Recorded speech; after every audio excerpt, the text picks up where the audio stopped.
Pro se. Standby counsel John Vasilevsky also appears. All right, good afternoon to everyone. I understand that all the jurors are here, so we will continue with the trial. Mr. Olson? Yes, so I was prescribed medication for nausea, vertigo, and I should have been given this medication 3 times a day since last Friday when I initially had a concussion, and then again on Monday when I had the second concussion and a seizure. So I've only gotten this medication 3 times in an 8-day period, and it's supposed to be 3 times a day. I'm not getting it at all. A lot of this problems could have been solved with just getting that medication. I'd just like to ask if that'd be possible that I get that vertigo and nausea medication. It's a big deal with the severe concussions that I've had in the last 5 days, week. I think during an extended break, it would be appropriate to have the deputies taking you down back to the jail to see the nurse to have those medications administered. But these are the same medications that the nurse has already indicated that they are not, that you're not required to take it. You can take it to help you, but these include, I know you indicated this is medication for vertigo, but it also includes medication for vitamin D deficiency, as well as for acid reflux and things and whatnot. But ultimately, the bottom line is that the nurse has already indicated to the deputies, which was conveyed to me, that it's not required that you take these, and it's a nice to have, not a requirement, that kind of thing. And so I will do my best to accommodate that, but for the time being, we're going to proceed with the trial. Okay, there was one more thing from the doctor's orders for the concussion and the seizure. I was supposed to be taken immediately. Mr. Olson, I'm going to cut you off right there because we are not going down that road. We have not that much time, and we're starting really early. I remind you that you are on your last straw. The 3rd violation will result in your removal from the courtroom, and you will observe the rest of the trial on Zoom until at which point when the court inquires with you and you promise and are willing and able to comply with the rules of decorum. Okay, so again, as I was saying, the jurors are all here. We're ready to go, so we'll bring them in and start the trial. State, you have your witness ready? I do. Okay, so let's bring in the jury. Just also of note, Mr. Clerk did upload as document 168 Mr. Olson's written motion, and I understand that there's a disc that was also to be made part of this motion. I also understand that the deputies did bring up Mr. Olson's paper and disc from property, and that should be made part of the file if he so chooses. Okay, I see Attorney Wasilewski holding up a disc. What's on that disc, Mr. Olson? That is pertaining to my motion. It's a phone call between myself and private investigator Thomas Fisher that was going to help me with my defense and my case. And on the phone call, he is telling me that him and DA Sadowski were at a party together and that they were colluding about my case. Okay, I just want to know what's on that disc because there's only one disc, and that disc itself, like that, is not filed in CCAP, correct? We don't file it into CCAP, but the clerk will eventually retain it. First, give that disc to the state. If that's what's on there, okay. I know what's on the call. Then deputy, you can take that from standby counsel, and Mr. Clerk will then will hold on to it. I'll take a look at it.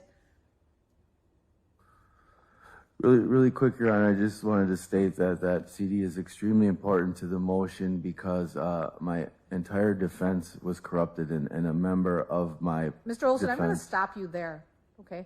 Because there'll be a time for you to argue your motion. But Mr. Clerk, make sure that it's clearly noted it's part of document 168. And I will take a look at that later. Okay, let's go off. Oh, I see the door opening. Okay, ready? Okay, let's bring them in.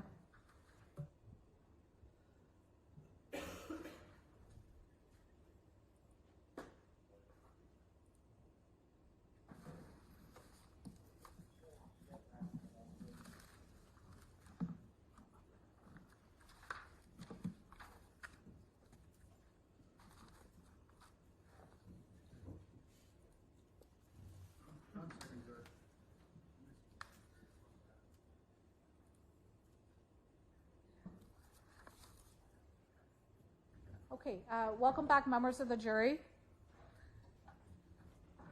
Okay, state, please call your next witness. Yes, the state calls Melissa Groff.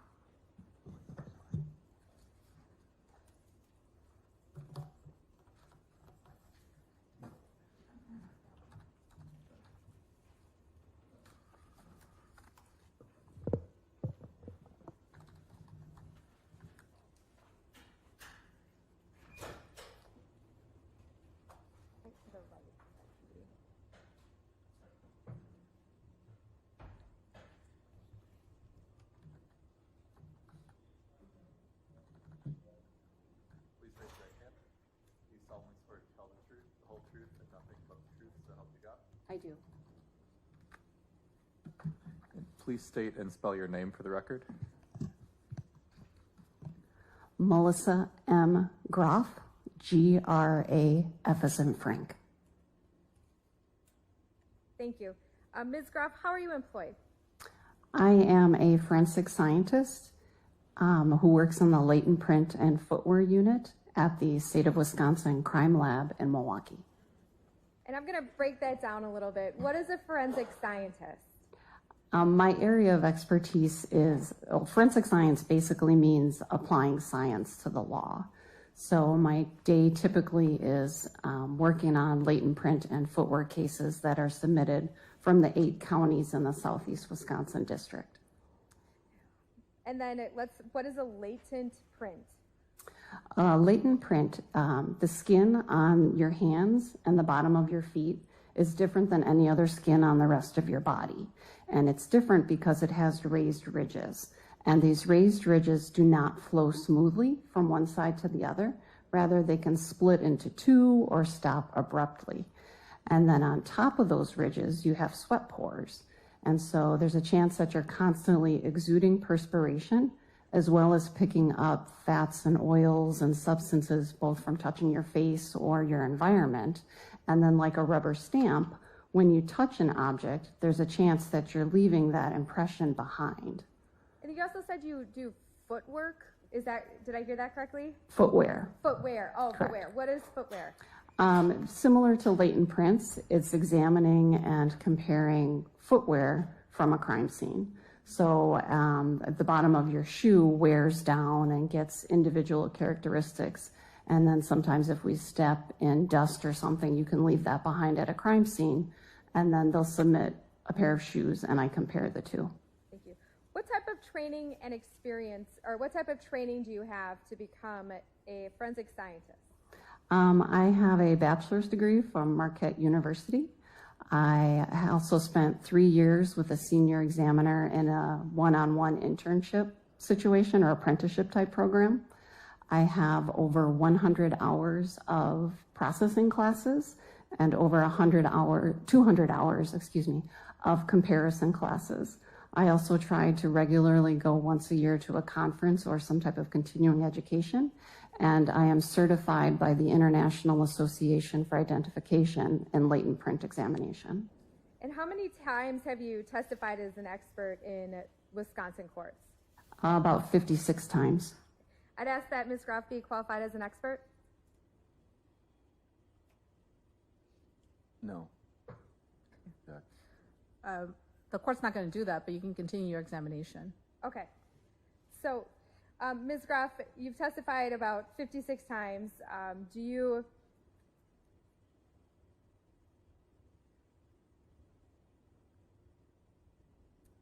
And we're here today to talk about latent prints. Could you tell us a little bit about how you receive latent prints from a police department? There's basically 2 types of cases. We'll get cases that the agency processes themselves, and so then we'll get like a latent lift or a photograph of print. Otherwise, they actually submit the item itself. And then I actually use chemical and mechanical processes to make that latent print visible so that we can do something with it. I would like to show the witness exhibit number 117.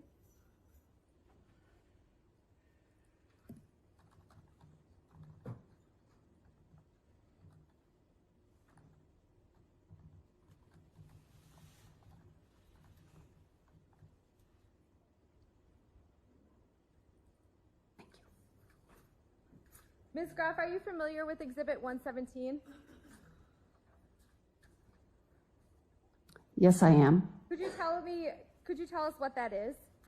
It is the confidential report of laboratory findings that I authored on February 20th of 2023. And how do you know you authored this report? My initials are on the first page, and all the subsequent pages have them as well. And when did you author this report? February 20th, 2023. And is there a certain tracking number of this report? There's both a case number and an agency number. Could you tell us what those are?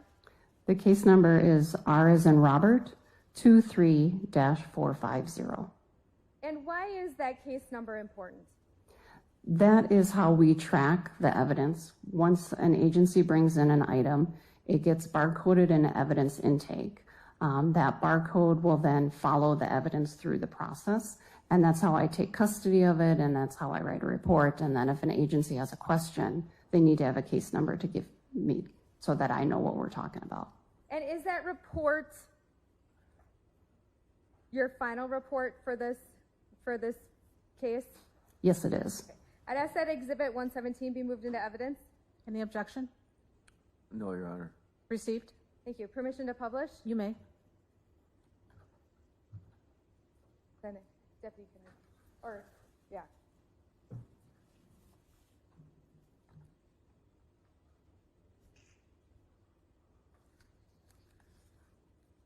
Ms. Groff, I'm going to show this and walk through the report piece by piece. There's a TV near you, and that microphone also has a pretty long cord, so you kind of move that a bit. Okay, yeah, that's pretty far. It might be easier to grab the microphone and see what's right, the one next to you. Ms. Graff, if you need to, you can stand right next to the TV and move the microphone Okay, closer to the that's TV. okay. Yeah. Okay. Thank you. Okay. And I'm just showing the top of this page. The case number we discussed is on the top of this page. It's to the right of the screen that I'm pointing at, correct? Correct. And then that is your signature that we discussed. Yes, it is. And in this report also was authored on February 20th, 2023. Is that correct? That's correct. Yes. Do you know which case this is referring to? Or the victim's name or the defendant's name? The case names will only show the victim on the report, but in my submission and transmittal, I get all that information that comes from the agency. And then some general questions. Do you know which agency submitted items for this report? Yes, based on the upper left-hand corner that says Franklin Police Department. And what items did you receive to analyze from the Franklin Police Department? I believe it was items I, J, and K. And then if I go towards the bottom of that, are those the items that you received? That's a partial listing of the items. I believe they also show continued on the second page.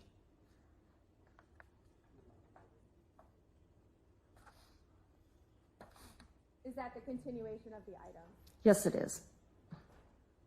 And how do you receive those items? Or what do they look like when they come to your lab? It is our policy and procedure that all items have to come in a sealed condition. So they either need to be in like a heat-sealed plastic bag that is initialed and dated on the top and the bottom, or a sealed envelope so that no cross-contamination and no evidence can be lost. I believe it was a heat-sealed bag in this case. I'd have to refer to my notes if you want an exact. That's okay. You believe it was a heat-sealed bag? I believe so. It was either that or an envelope, Okay. tape sealed. Thank you. When I'm looking at this box, there's 3 columns, correct? Could you tell us what those 3 columns designate? Sure. So the item number, once I open an item, if there's multiple things inside that packaging, I have to sub-designate it. So in this particular case, you can only see the top 12, but there's 2 more on the second page. So the first column is the item number, and I give that based on how I pull them out of the item. There's no special way to look at it. Just one gets one and the rest get the subsequent numbers. And so I believe there are 14 in this particular case. The middle column is an item description. So what you're seeing here is that I say that they're latent lift cards, which means that it was processed by the agency and then lifted, and they just submitted the lift card to us. I didn't actually get an item to process. If I did, that item description would say what the item was to process. And then the final column says suitable questioned FRD designations, and that stands for suitable question friction ridge detail designations. So our policy states if we decide that something is suitable for comparison, I have to give it an FRD number. So the first item and then 3 through 12 had no suitable friction ridge detail on them. And but I'll just turn to page 2 so we Okay. can talk about them all at the same time. And 13 and 14, I believe, were not suitable as well, correct. But item I2 had friction ridge detail that was suitable. And so I gave it item number I2-FRD1. So it stands for item I2-friction ridge detail number 1. And when something is not suitable for friction ridge detail, what do you do with that, in this case, lift card? In this particular case, they wouldn't, what happens is when I open them and I first take a look at them, if they're possibly suitable, meaning I see enough of that detail that we talked about, that reproductive detail, I will scan it into the computer and then look at it more closely with Photoshop, which I did for a couple of the other items, but then ultimately decided that they were not suitable. When I talked about the stamp and the ridges and they don't go smoothly from one side to another, rather they split or abruptly stop, where that happens is called minutia detail. And then it's that combination of that minutia detail and unit relationship to each other that I can decide whether I can actually make a comparison to a known standard. And that's what makes it suitable, is if I feel that there's enough data that I can mark, that I can make a comparison. So the other ones that were possibly suitable, once I analyzed them closer, I decided that they were not suitable, but I2 was indeed suitable to take to the next step, which would be comparison. And are there types of items that are better to get fingerprints off of than others? Absolutely. Could you discuss that a little bit? And if you want to sit down in between some of my questions, no, thank you. Yeah, no, sorry, but. Friction ridge detail is very, can be very difficult to process and develop. So typically a smoother surface tends to lend better to leaving that residue. Some people leave really good fingerprints and other people do not. Paper is traditionally a very good surface. A textured part of your car dash might not be. So it's a fragile thing that you're trying to develop, and the smoother and the easier it is for that transfer, the more luck you'll have in developing something that's suitable. So for example, a flat surface might be better than a rounded surface. Would that be correct? Depending on if that rounded subject or rounded item is textured, like you can have a light bulb, which is a really great surface, even though it's rounded, it's still smooth. Okay, so smooth more than anything. Exactly. And then dirt, if there's grime or dirt on a surface, that can impede leaving that residue. So, and just now I'm going to refer back to the report. Item number I2, where there was some friction ridge detail that was suitable for analysis, where was that print from? The latent lift card was marked outside front driver window. Okay. And you weren't present taking these prints from the vehicle, correct? No, I was not. So you're relying on what the card says to make this chart? Yes, that it's in quotations, which means I took it directly off of. The lift comes on the front of the index card, and then on the back is where the agency will write case number, date, item description. Sometimes we get a little picture of what it looks like. Mostly it's the case number and then some type of written description as to where they took it from. And then I'm just turning to page 2. After you determine something is suitable for analysis, what do you do next? So once I've decided that I'm going to take it to the next step, which is comparison, I will look to see if known standards have been submitted. And a known standard is nothing more than an intentional reproduction of the friction-rich skin on your fingers or your palm or the bottom of your feet. So it's actually either, well, it used to be ink, but they don't ink anymore. They use a computer system that captures your ridge detail and then turns it into a fingerprint card, a black and white fingerprint card. So I look to see if standards have been submitted, and if they have, I'll do the comparison between the questioned impression and the known standard. Were standards submitted in this case? Yes, they were. And what standards were submitted in this case? So you'll see that in the second chart down. It says that the suitable friction ridge detail was compared to the following submitted and obtained. So the submitted are the ones with the item numbers, item J, K1, and K2. And then the SID number is a fingerprint card that I got out of our automated fingerprint identification system. So you had, just in plain language, standards from Betty A. Hannell and Timothy Luther Olson for this case. Is that correct? That is correct. Okay, so then we were talking about you look to see if you have standards. Then what do you do in your process? So then, just like the latent lift got scanned, the standards get scanned if they're submitted, and then they get pulled up on my large monitor, and I start looking for those minutia points in the questioned. So I pick out 2 or 3 points in the questioned impression, and I look for their unit relationship to each other, and then I go over to the known standard, and I go finger by finger all the way across, trying to locate that same target group. Once I find the target group, I can expand the search and keep searching until I feel I've made a conclusion. And that conclusion would either be identification, exclusion, or no identification, no exclusion, because I need a better card. In this case, were you able to make any conclusions? Yes, I did. And what conclusions did you make? You will see that in the bottom chart. It is an identification. So FRD I2, FRD 1, I identified to the right ring finger of Timothy Luther Olson.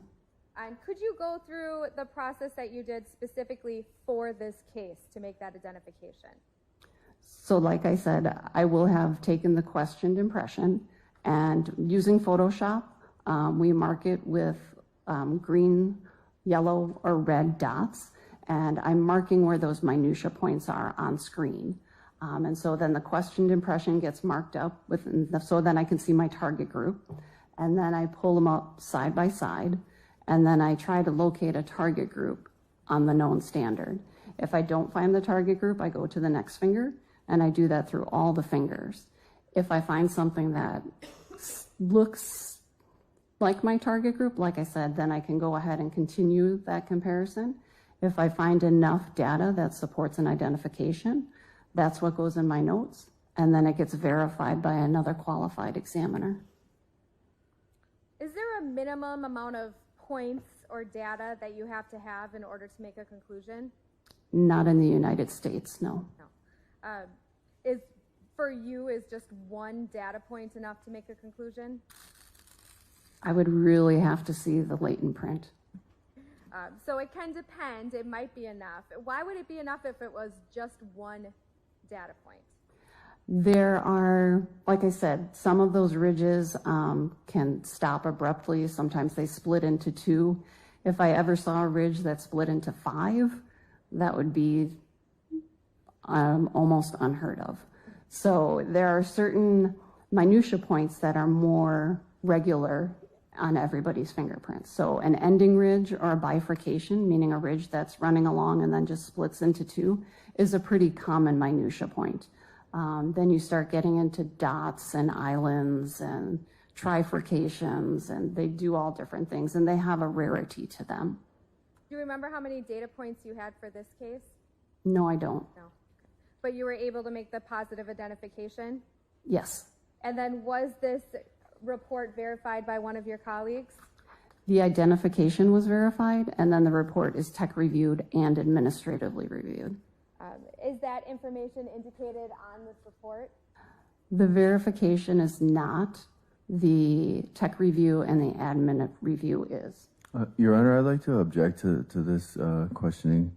I've never denied being with Mr. Betty. Olson, Mr. Olson, you have an objection, and that was to the answer, not to the question?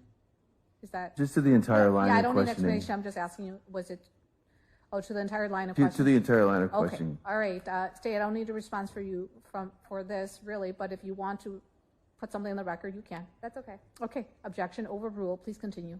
Thank you. So all of this was tech reviewed, that's correct? That's correct. I have no further questions, thank you. Okay, Cross, No, I have no further questions. I've never denied being with Betty or in the car. Mr. Olson. Okay. Thank you. Ms. Thank you. Stafford, you may step down. Okay, State, please call your next witness. Yes, the state calls Janice Molly.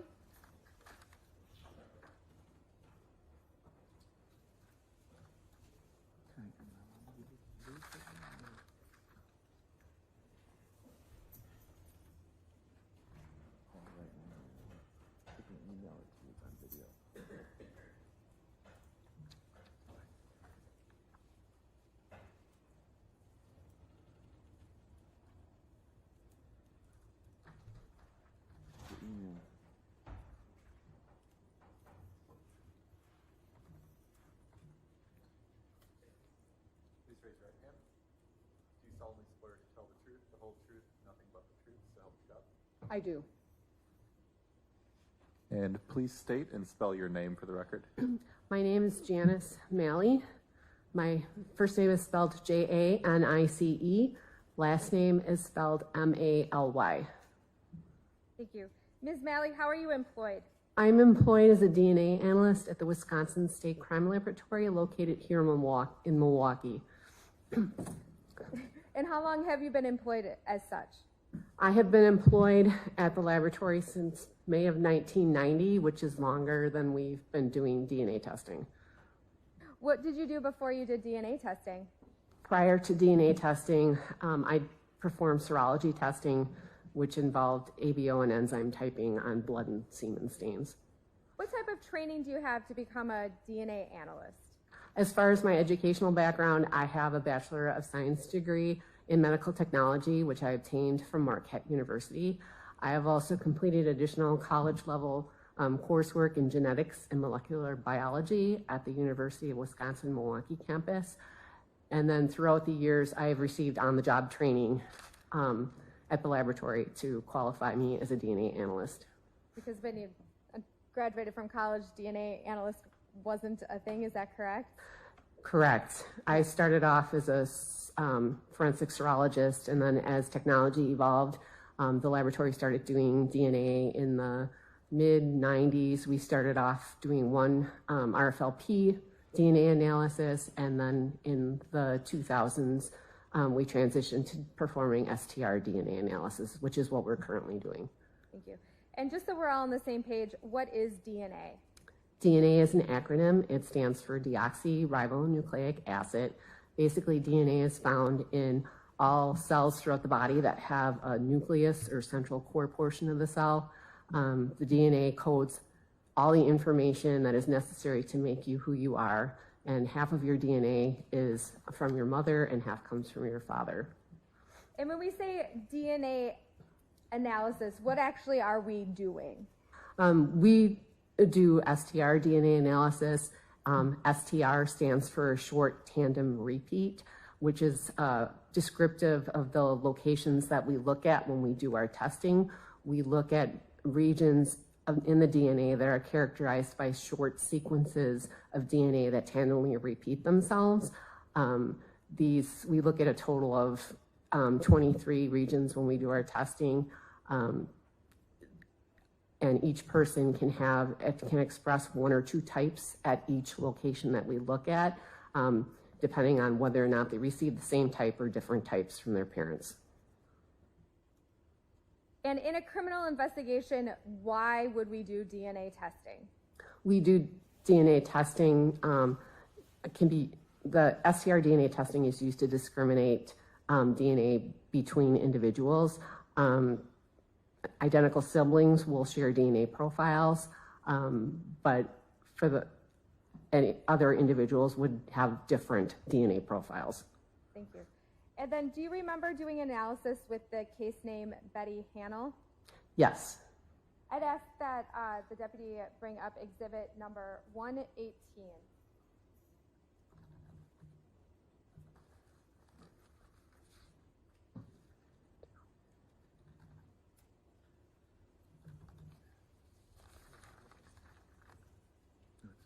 In all those right now.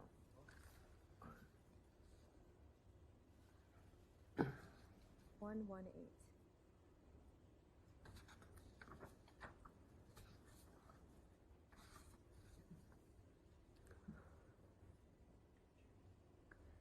Does that report look familiar to you? Yes. Yes. Why? This is a copy of the report that I issued for crime laboratory case number R23-450 on July 19th of 2023. It has my signature on it. And how many pages is it?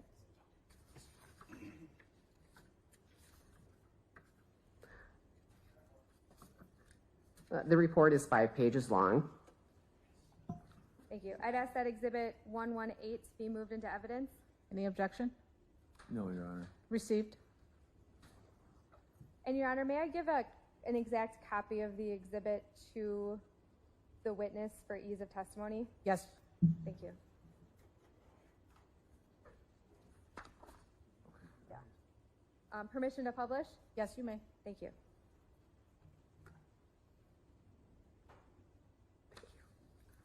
Ms. Malley, I just want to walk through this report kind of piece by piece. I'm showing you the top of page 1. Could you tell us about the information at the top of page 1? The information on the top of the report includes the date the report was issued, the case number that the report was issued for, the report number, the agency case number, as well as the submitting agency address, and then my name as the analyst who worked the case. There is an initial and date stamp just below my signature, which is that of the analyst who performed the technical review on the case prior to it being finalized, as well as a signature of the designee DNA supervisor who did the admin review on the case. Thank you. And I'm going to go to the lower half of this page. What information is on this lower half of this page? The very first section is just a listing of the items that were examined in the DNA analysis unit of the laboratory. The table underneath the screening heading describes what items were prepared for analysis and what the associated sub-designation number is of each item.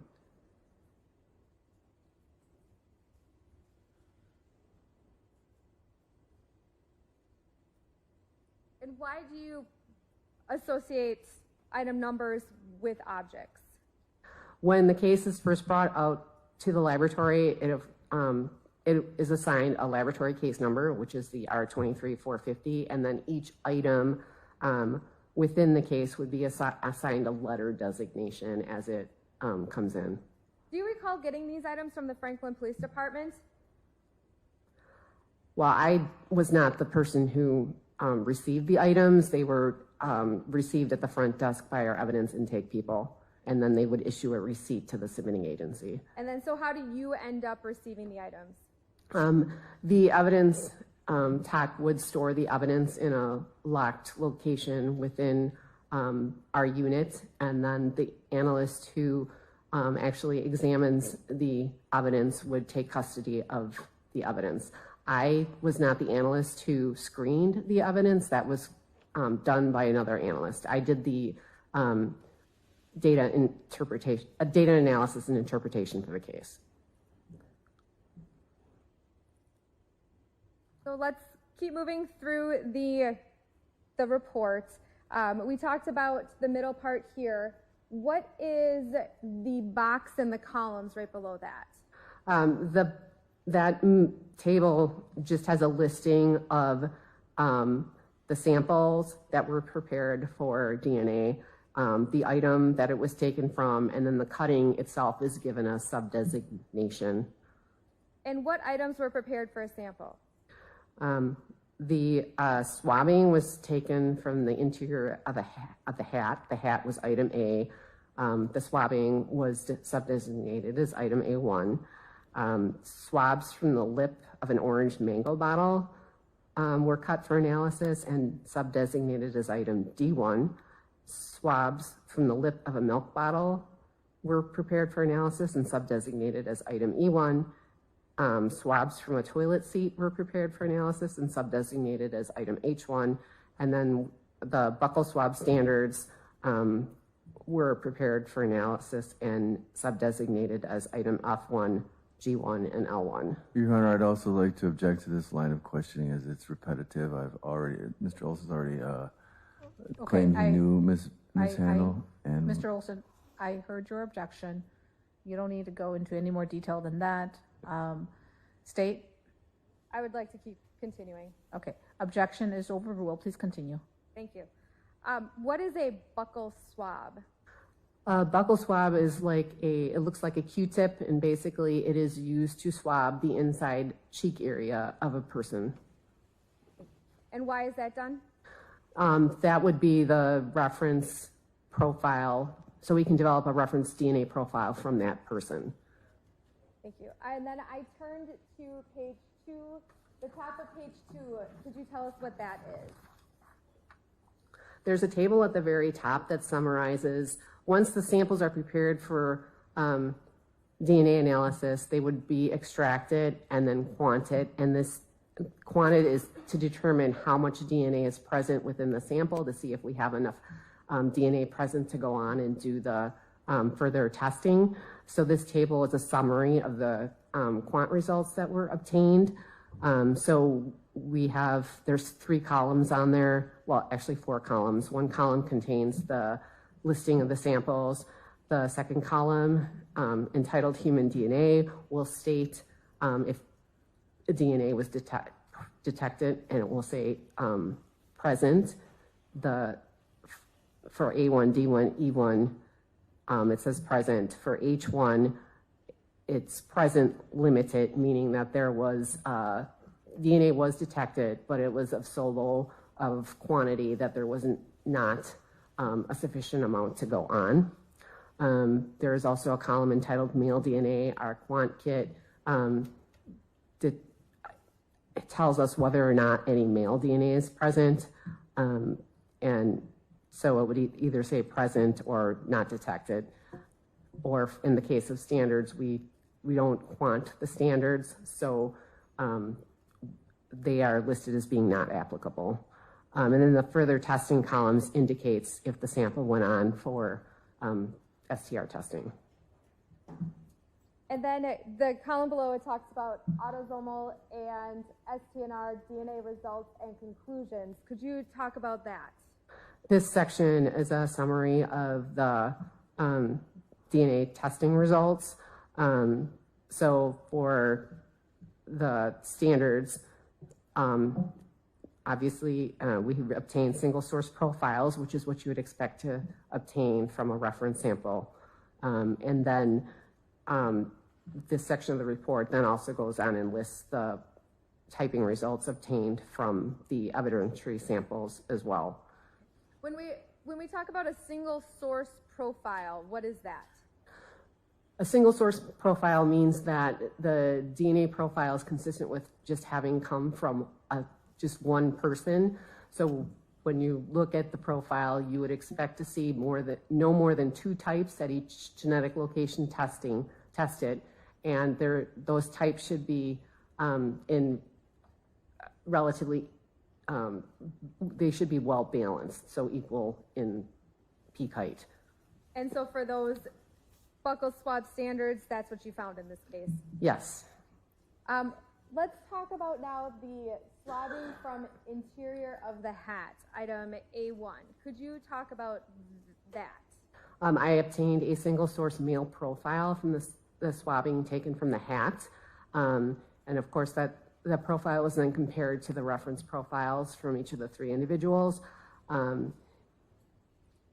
Betty A. Hannell and Brian M. Schuster were excluded as being a contributor to that profile. The profile was found to be consistent with the profile developed from the standard from Timothy Olson.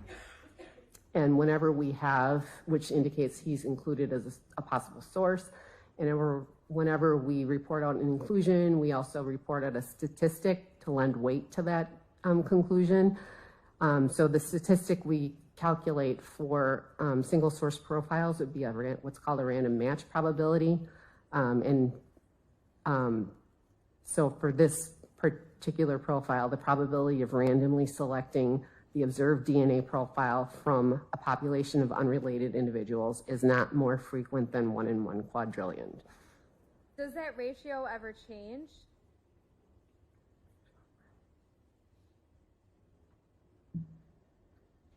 Well, that random match probability is the statistic for that particular profile. I think you might be confusing a random match probability statistic with a likelihood ratio statistic.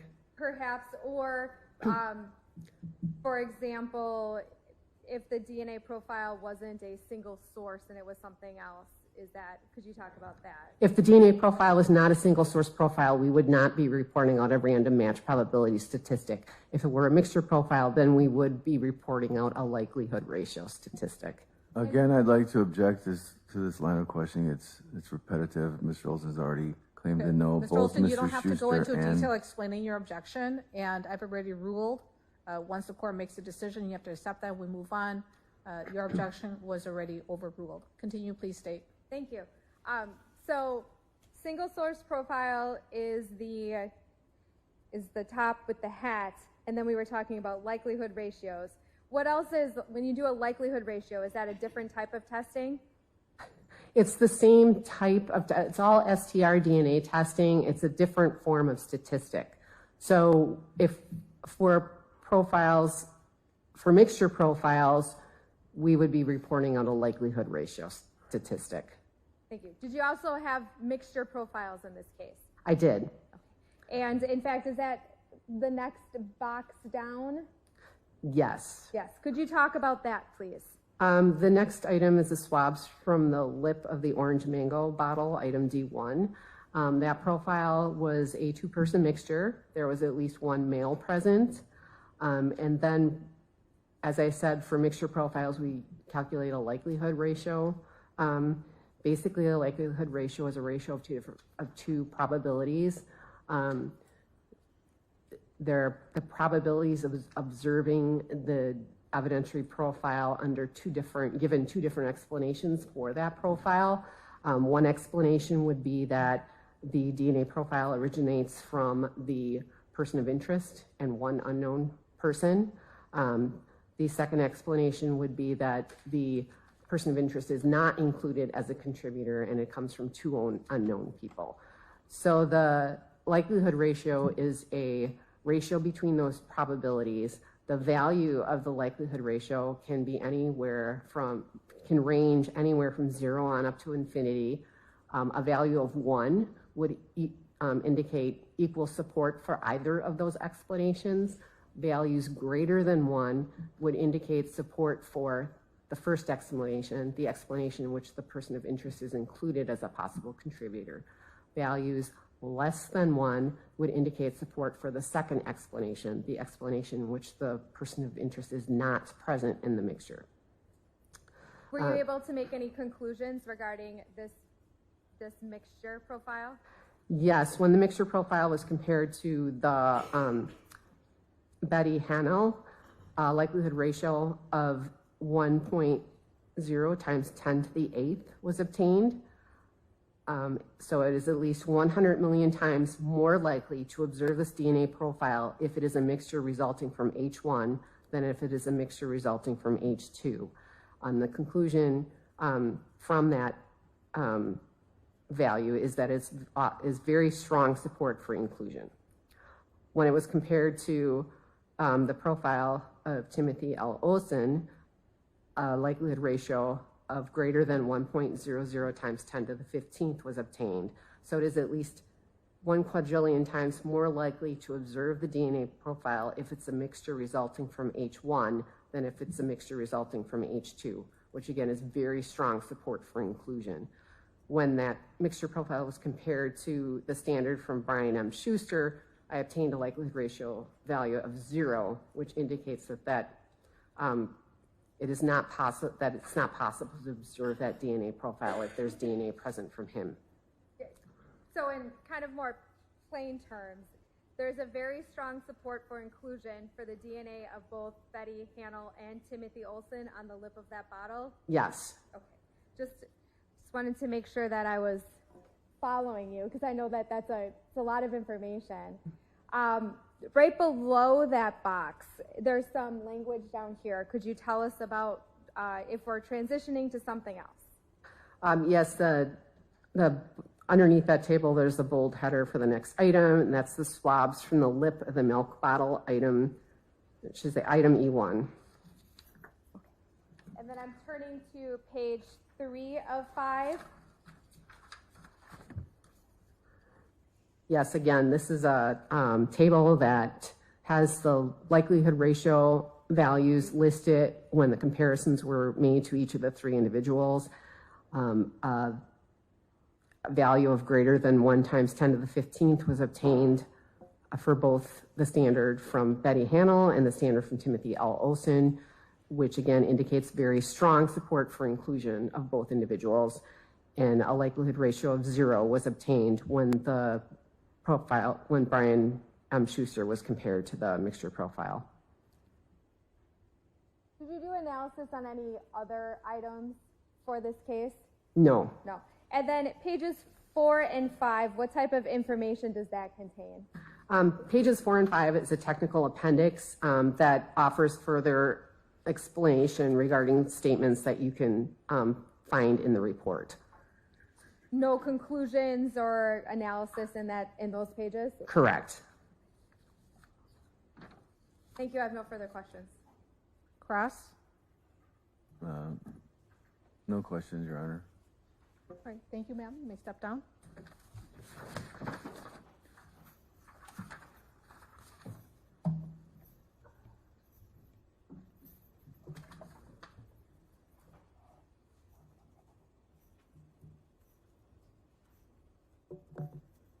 Thank you. Thank you. All right, State, please call your next witness. The state has no further witnesses, Your Honor. State rest, subject to rebuttal. State rests subject to rebuttal. All right, thank you. Members of the jury, I'm going to release you for a break. Plan for about 5 to 10 minutes, and then when we are ready, we'll bring you back. I remind everyone this case is not concluded, therefore you may not talk about this case, and you may not conduct your own research. Okay.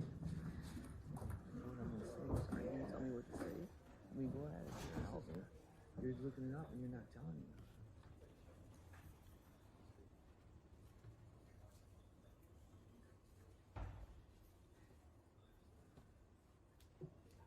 Oh, deputy? Yep. Oh, he'll be on this way. Oh, that's why, okay.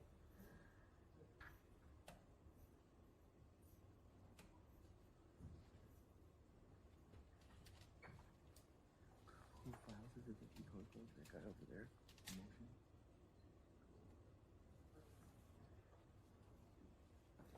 Bruce?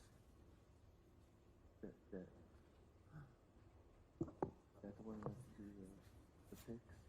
I gave you those are important.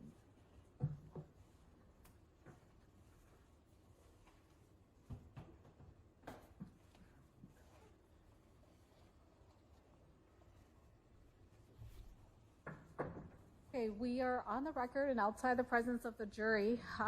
Before I inquire with Mr. Olson, I want to give him a few minutes to gather his thoughts, and then we'll come back on the record. But the question is going to be whether Mr. Olson has any witnesses and whether he will testify, whether he wants to testify. Okay, we're off the record.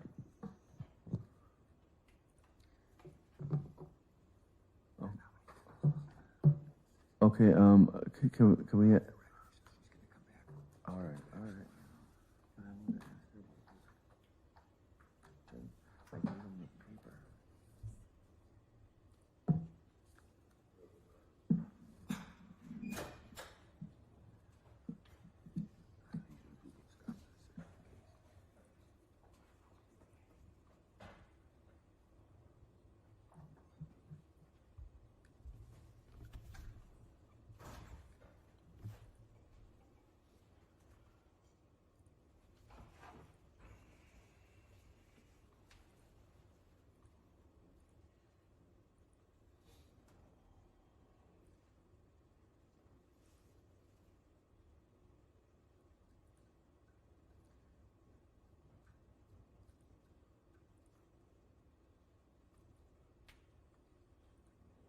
Was it, don't you have a 6-minute?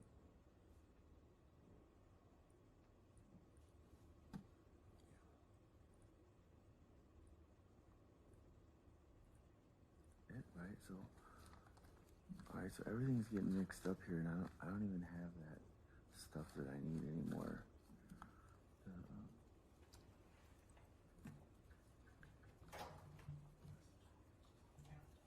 Okay, let's go back on the record. Tax for burglary?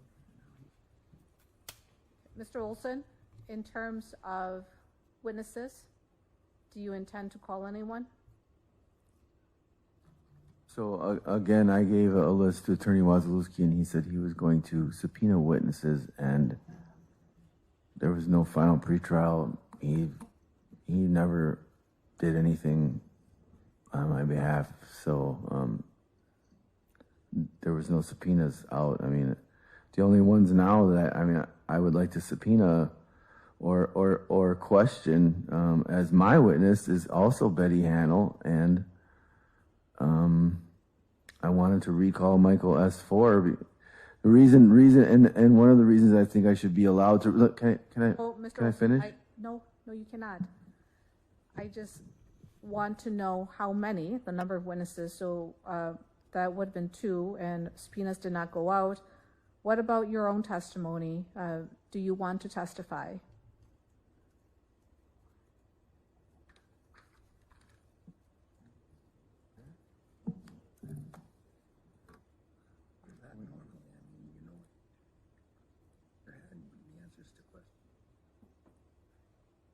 No, I do need time.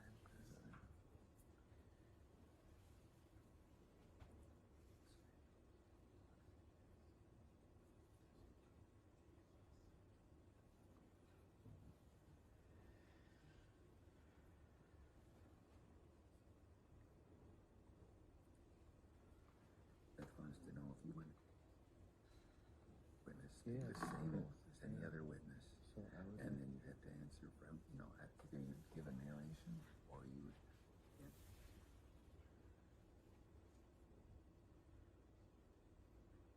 Good news is you get to tell your story. The bad news is questions about all the things that you.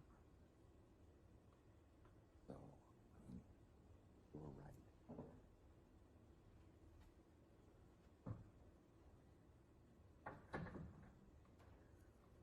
Jury instructions, yeah. They keep taking my stuff. What is it? It's not my stuff. It's all over the place. I mean, how is that going to help you? Oh, okay, no, but I need that next step. Yeah, but So- this, so- yeah, so- is are you going to testify? That's where the judge is. I didn't think about it. Okay, great. Thank you. Thank you so much.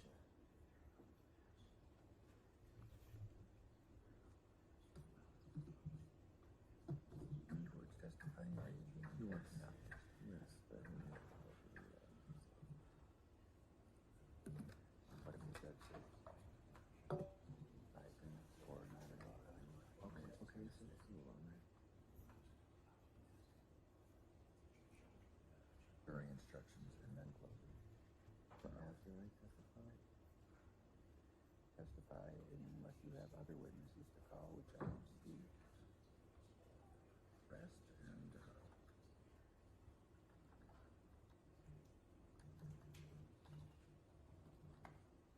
I don't know what you do. That would depend on what you hear from you. So, evidence is closed, the judge will give instructions, and the judge.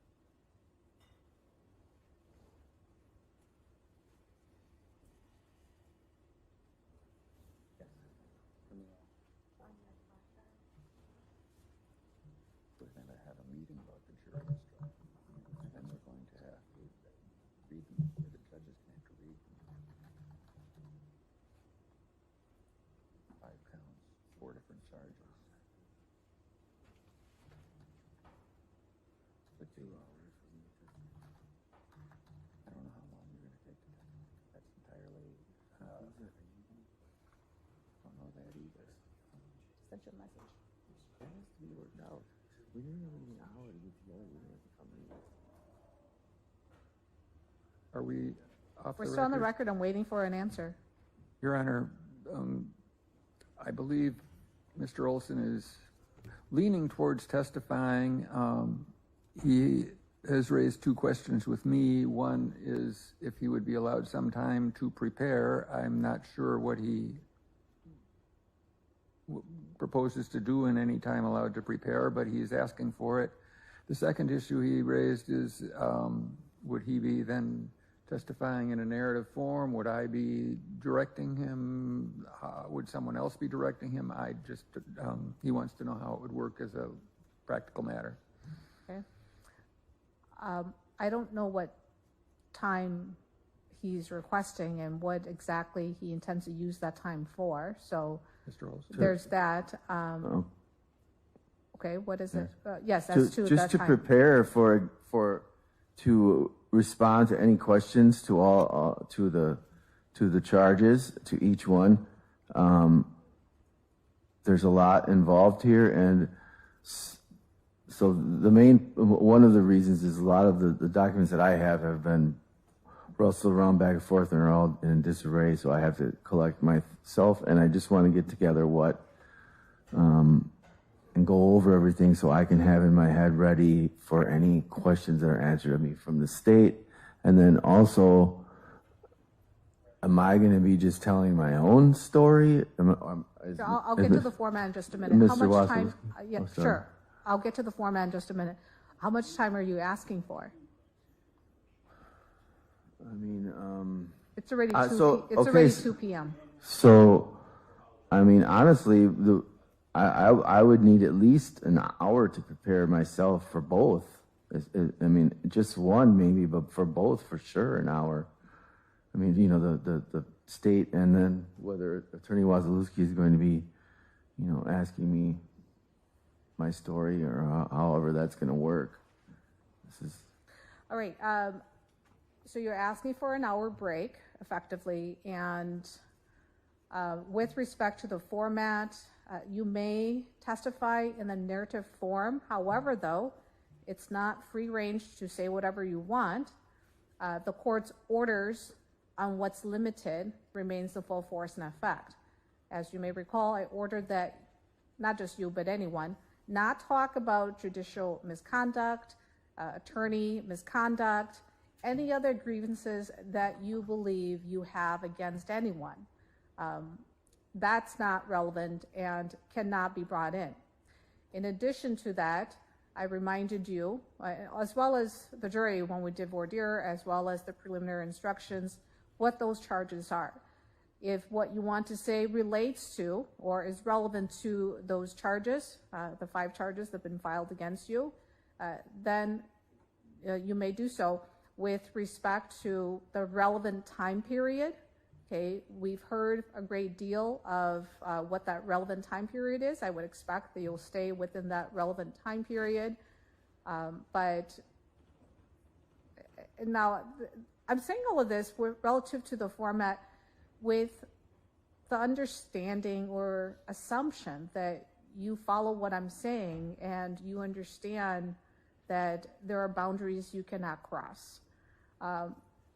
If you try to cross those boundaries and violate the court's orders limiting what you can and cannot say, I will cut you off and I will no longer allow the narrative format.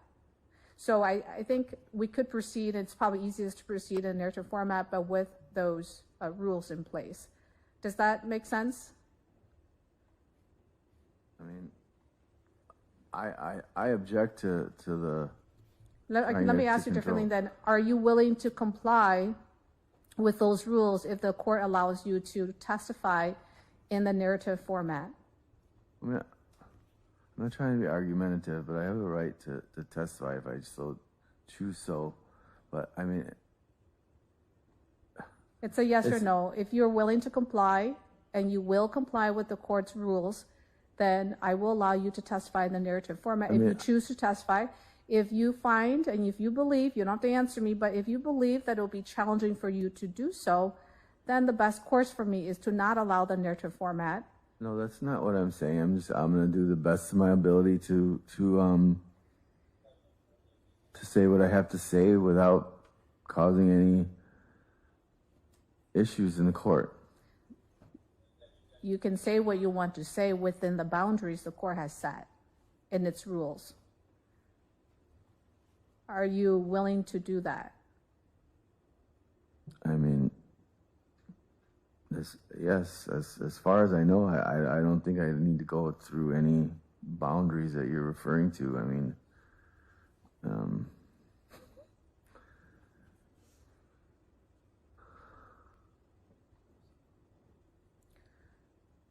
Okay, so with respect to your decision to testify or not testify, what is it? so just so I'm clear, when I'll just be narrating myself what happened, and there will be nobody directing questions at all. I'll just be narrating what happened per each case, each charge, and then when I am being questioned by the state, I need to know, is Attorney Wazalewski allowed to object on my behalf? No, he does not represent you. He is standby counsel. The only time that he's able to, in a sense, actively participate is if you are removed from the courtroom and he reads your questions to the witnesses. So I thought that anytime I wanted, that if I wasn't able to continue, he could step in. That's why you appointed him on as standby. Isn't that correct? No? Your understanding is wrong. What you can do, and I understand your question, is that during examination, if you believe a question is improper, you can simply, before answering, indicate that you object, and indicate very succinctly and in a short fashion the basis for that objection. And then I will make a ruling. So while you sit there as a witness, if you believe a question is improper, you may object, provide your short basis, let the state respond, and then I'll rule. Okay. Do you want some time to think about your decision before you tell me what your decision is? Okay, just answer yes or no, and then Yeah. Just give me. I need to be clear right. on everything. So I'm let's going go over off the a few record, things right and now. it's 2:08 right now. Let's plan on coming back, let's say maybe 5 minutes. Would that be enough time? Sure. And is it okay if I stay here and go over these things with? My intention is to leave the courtroom so that you can talk with standby counsel. Okay. If you prefer, the deputies can take you back to the bullpen and you can have that discussion, but I will leave the courtroom so that I avoid hearing anything. And if anyone else, when I say anyone else, I really mean the state. If the state chooses to remain in the courtroom at that time, I remind you the rules of decorum, one of which is for you to be respectful. Your Honor, to just briefly, we would need to have a colloquy regarding how many prior convictions Mr. Olson has. A quick review.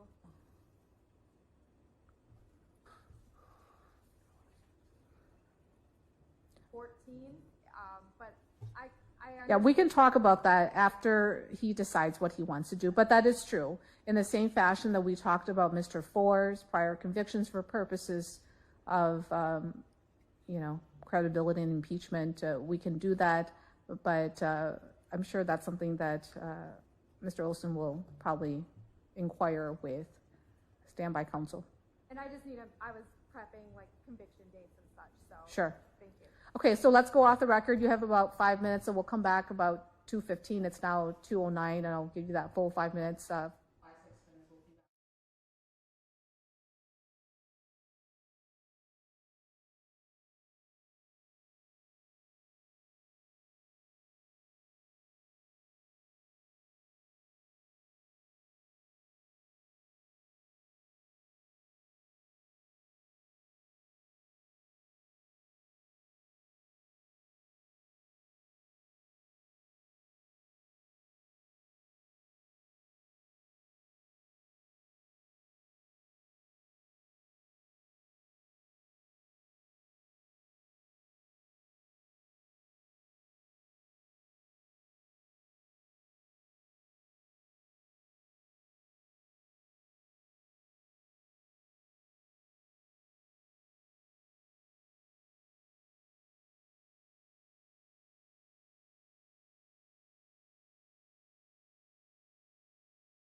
Okay, we are back on the record outside the presence of the jury. And I want to make sure that I don't miss this. So now that the state has rested, are there any motions at the close of state's evidence? Okay, here are none? Yes. Okay, what's your motion? Yes. So for which count is that? For what? You just move to dismiss for lack of evidence. Your Honor, I also have a motion. Okay, Which charge is it? sure. I don't have it. Where's So it? let me Just make specifically sure argue as to any particular point where you Yeah, think I'm the gonna evidence do- doesn't. the first motion, if any, Where's motion or motions, if any, I'm inquiring, is at the close of state's case in chief. The other motion is defendant's motion that he's since filed, and that was from this morning. And then state, you have another motion? Yes, Your Okay. Honor, I did file an amended information this morning because count 2, it was the wrong address in the amended information I filed earlier this week. I saw your jury instructions have the correct address. The original information had the correct address. So I think now after the testimony of the witnesses, the information should be conformed to the evidence 971.29. So that address in the information I filed is the address of Walgreens, which is the count that the state is going to ask the jury to convict. And it was the information we were all working on for the entire trial. Okay. That's your motion. Yes, that's it. I'll circle back to you, Thank but one thing at a time. Age enhancer. and- All right, Mr. Olson, you indicated that you do have a motion at the close of state's case in chief. What is that motion? I'm sorry, I didn't hear you, Your Honor. Okay. There are 3 motions, well, possibly 3. 1, I'm inquiring if there are any motions at the close of state's case in chief. The second motion is your motion you filed this morning. Yes. And the third motion is the state's motion, okay, which ADA Sadowski just placed on the record, but I'm going to circle back, okay? That's why I did not turn to you for your response. So as to any motions at the close of state's case in chief? Yes, so I want to motion the court to dismiss for lack of evidence.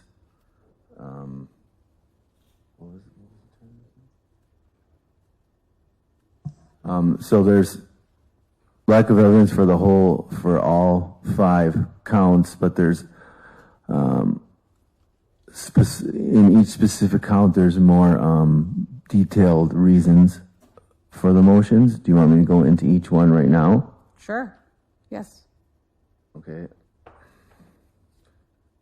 Just give me one. Can you give me 1 second? Okay. We were just going over that right now. So, what was it?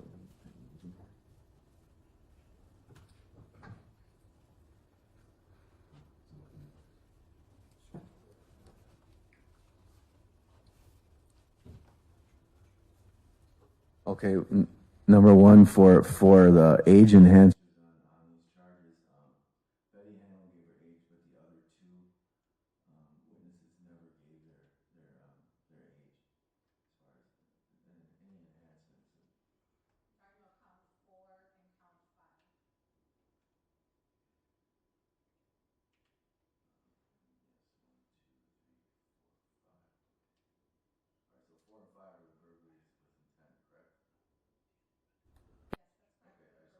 I want to make sure that it's correct on my sheet here. And then on obstructing an officer, they never proved lack of evidence, insufficiency of the evidence that there was any obstruction of anyone. As far as, where's this page?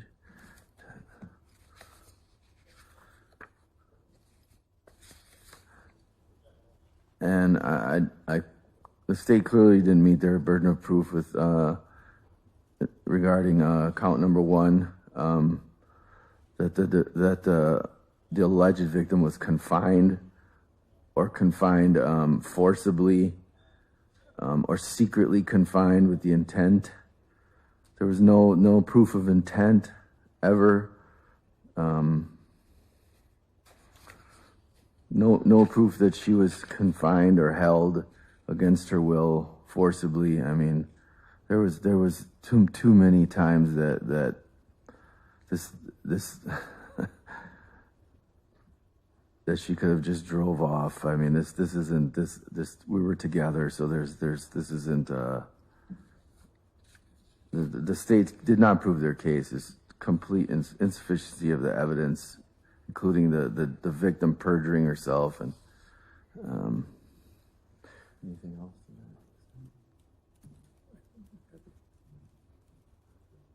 Okay, all right.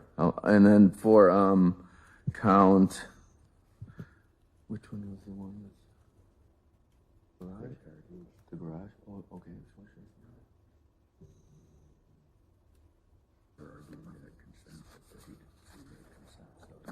So since so for count 2,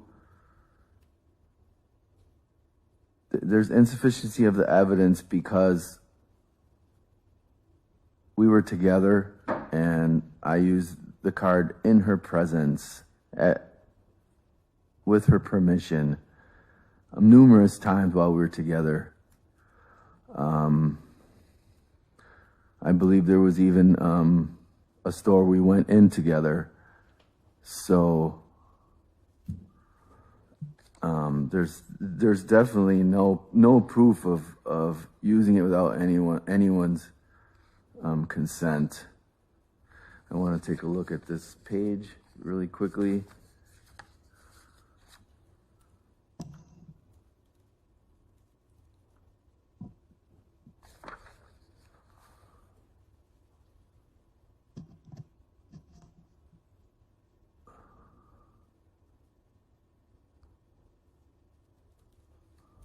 There's no proof that I acted without authorization.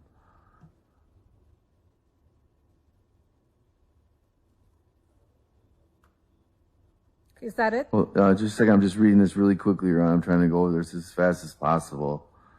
For the record, he's reviewing jury instructions.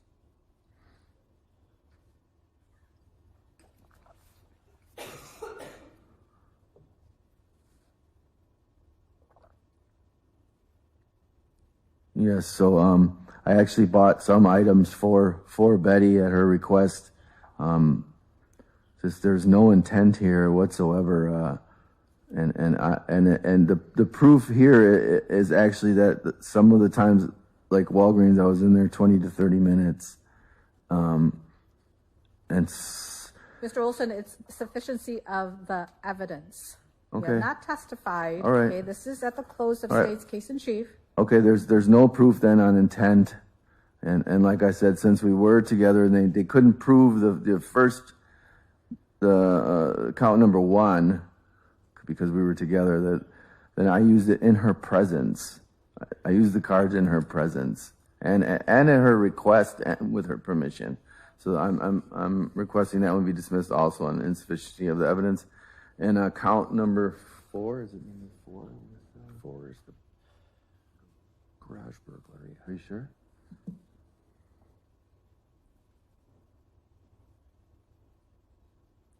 Yes, Yeah? that's the garage burglary. Count 4 is the garage burglary. Okay, let me see. Where's your, let me see that right there so I can just be. Okay, so in this count number 4, this is the garage. Regarding the garage, I have a 6th Amendment right, according to Article 3, also to face the injured party. And since the injured party was not here, I believe that charge should be, that one's a no-brainer. That one should be dismissed for insufficiency of the evidence and unable to face my accuser. I don't have any case laws on that, but that one's pretty simply dismissed. Was not able to question and face my accuser, and the right to face the injured party is in Article 3 and 6th Amendment U.S. Constitution. Thank you. State your response Yeah, and any motions. yes. Please let me know if I missed anything because it was a little bit hard to follow. For count one, I think that in the light most favorable to the state has met its burden. Count one, especially, there is no, a person is not confined or restrained if she knew she could have avoided it by taking reasonable action, and a reasonable opportunity to escape does not change confinement or restraint. Betty testified that she was basically held at gunpoint and was terrified to get out of the car. Additionally, regarding secretly confined, Mr. Olson went into several establishments, but yet when Betty had to use the restroom, he made her use the restroom in an alley. He was hiding her. He wasn't letting her go. So I think in the light most favorable to the state, that is adequate. The count two, there's no testimony regarding any sort of permission given by Betty for Mr. Olson to use the card. I don't think there was any issues regarding count three that were brought up. Counts four and 5. The issue, I believe, that is count 4. Christine Endall stated she was taking care of the house for her disabled brother, and that she testified that no one had permission to take anything out of the house. She testified that her brother was in the hospital and that she was the caretaker for the house. I think that is constructive possession. She is still the injured party. Jan Endall is now deceased, and that is now was her residence for a time as well. And regarding counts 4 and 5, the age enhancer, that isn't included in the jury instructions, and I believe that's a penalty enhancer. So the state would argue that that's a question for sentencing, but it is a newer enhancer, and there's no annotations. But if I'm incorrect on that, then I understand, and those enhancements can be dismissed, because I agree that the witnesses did not state their ages. All right. With respect to defense's motion for dismissal for lack of sufficiency of evidence at the close of state's case in chief, first I'll start with what I think effectively the parties are in agreement with, which is that there was no testimony relative to ages for the purpose of the penalty enhancer. While by operation, hence the name enhancer, it does enhance at sentencing with the exposure of incarceration, but nonetheless, there has to be a factual finding or evidence that in fact those alleged victims are elderly persons. And I gave a draft of the jury instructions, which I think we'll finalize, but my reading of it is that that's still a factual finding, although the result of that is it goes towards the exposure of that the defendant may have relative to imprisonment. And so the enhancers are dismissed. Okay, defense's request and the enhancers are granted, and they are dismissed. With respect to count 1, 2, and 3, 4, and 5, I'm in agreement with the state as to the evidence that's come in so far. Certainly, there is sufficient evidence here to continue the case and send it to the jury. And so I find that the state at this point of this trial has met their burden. There is sufficient evidence to continue the trial. That's the decision of the court. Now, moving on to Mr. Olson, and we could do this differently. I can address state's motion because I think that one's probably a little shorter. So why don't we do that? Because Mr. Olson, your motion is a little lengthier. Your motion from this morning. Okay, real quick. So the motion from this morning, there were also pictures that were supposed to be added from the jail. I asked. Okay, well, hold on. I'm going to put your motion last because it's probably going to take the longest. Okay, that implies that you're going to get more time. That's what you would want, correct? Sure. Okay, so there- then let's address State's motion. State, as to your motion, Your Honor, that was a motion under 971.29 to conform the evidence to that at trial, specifically related to count 2. It was just the address is changing. I did supply defense with the copy this morning, and then I filed it as well. So I just asked that count 2, the address be conformed to the evidence in trial. okay, Mr. Clerk, is it pulled in now? And if I may just clarify for my own understanding so I don't misexplain it to Mr. Olson, the only change is the 4 address digits before West Rawson in the charging portion, is that correct? And it changes it to the city of Milwaukee. Oh, okay. So, I don't have the amended information. Okay, I see it now. It's pulled up. 7 West Rawson, she's correct. Count 2 now reads relative to the address 3233 West Rawson Avenue, Wisconsin, in the city of Milwaukee, Milwaukee County, Wisconsin. Is that correct, State? No, I'm sorry. That it should be. Yeah. No, hold on, Mr. Olson. No, I'm sorry. It should be 3233 South 27th Street. Okay, And so I'd ask to orally amend that, please. 3233 South 27th Street Oh, in the city of Milwaukee, Milwaukee County, Wisconsin. Yes.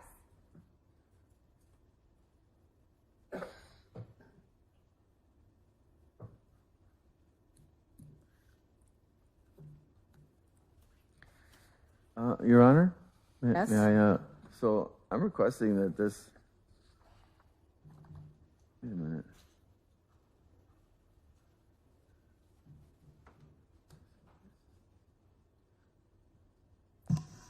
she's saying.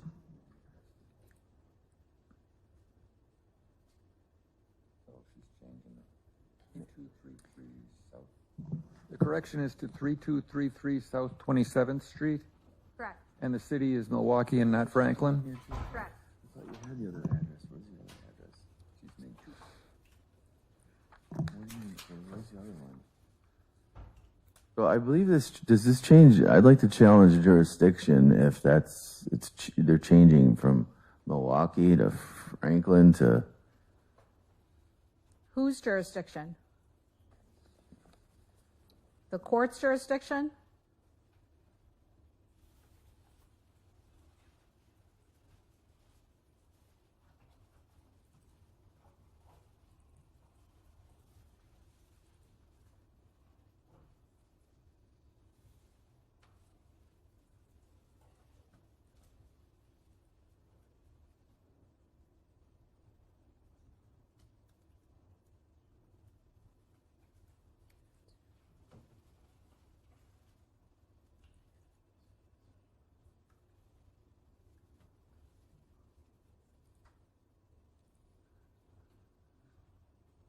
Mr. Olson, answer the court. Whose jurisdiction are you challenging? I am not sure I understand. Well, I was under the impression that it was changing cities, so I was challenging the personal jurisdiction. It's from one city to the next. Okay, I don't- well, I'm not persuaded by that- that because you are in Milwaukee County, and that's the extent of this court's jurisdiction. Okay, so with respect to count 2, the address is as stated by the state and shall be reflected as such for all purposes of the jury instruction, the charge offense, the location in the charged offense and whatnot, and it's orally amended. Okay, so that takes care of that. Now, arriving at Mr. Olson's motion, let's go off the record because given what you just stated, Mr. Olson, I want to make sure that what was scanned in and what was provided. So what we have is the scanned documents in a disk, which the state did not need to look at because your representation is that that is, I'm sorry, what was that disk again? The disc is a recorded jail call between myself and a private investigator, Thomas Fisher. Right, okay. Yeah, so given your representation, the state did not need to see that disc. And then, I will have I'll take that right now. And then you said there's additional support? Yeah, that you there's have? pictures taken by Sergeant Wilburn. He suggested I take, because of the severity of my wounds and having to go to trial with those wounds, he suggested I take these pictures for my own evidence. And he has those on, I believe, a jail file or some type of video camera. Let me ask you the question. These pictures that were taken to support your motion for, I think your biggest request is for mistrial, but in support of what you're asking of the court, these pictures were taken this week, correct, when trial started? Yes. Okay, no, stop. 5/11. I have a process to all of this, and this is why I'm asking you directed questions.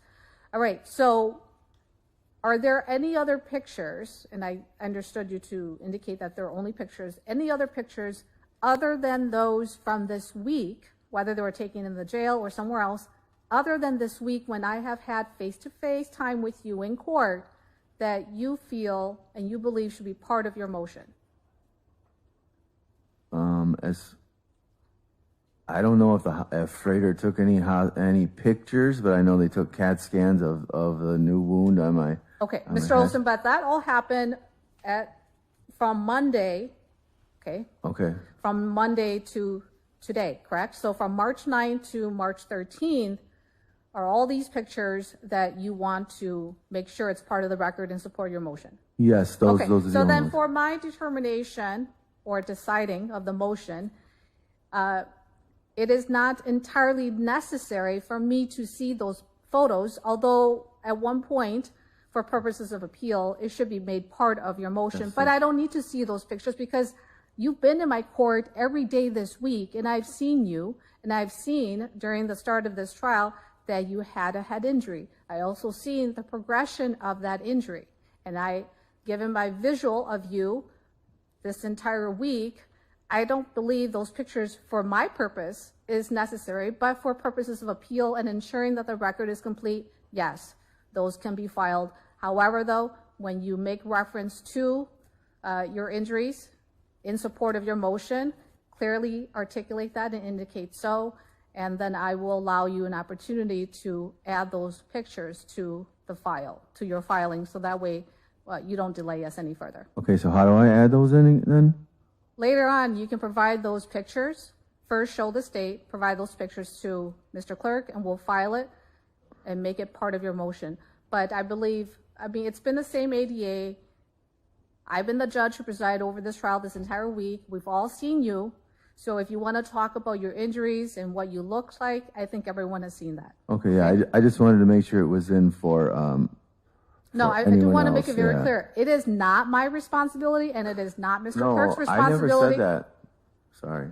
It is not Mr. Clerk's responsibility to say, hey, Mr. Olson, make sure you get those pictures in. Hey, Mr. Olson, where are those pictures? Hey, Mr. Olson, are they 5 pictures or 10 pictures? I just want to make sure that you understand that it is not the court's responsibility for you to make sure that those pictures are filed. But in making sure that we can move this along, I will nonetheless allow you to make reference to pictures, okay? Really quick, Your Honor, I just wanted to object to the you dismissing number 4 in that I didn't get to respond to her response about Christine Endall being a caretaker. I questioned her once and asked if she was the owner or the Olson, injured party. This is not back and forth, okay? I can get to object. I've already ruled. Oh my God. Do we have the laptop set up in the back for remote viewing? Okay. Because you're about to be removed, okay? This is your last straw. The bullpen is now set up for you to view the rest of the trial on Zoom. I made a decision.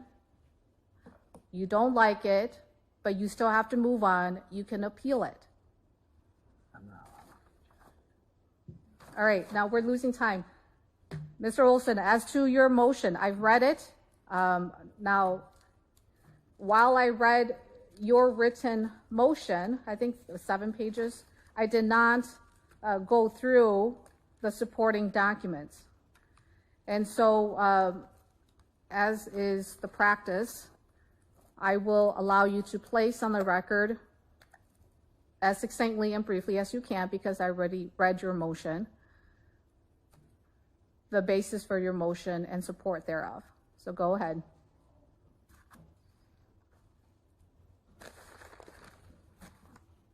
I have to get the documents together really quick, Your Honor. Like I said, they were all disheveled, coming back and forth.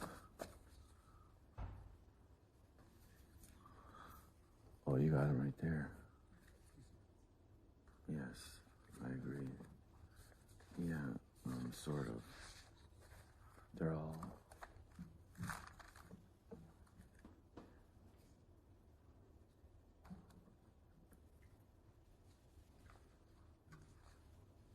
This is a disaster.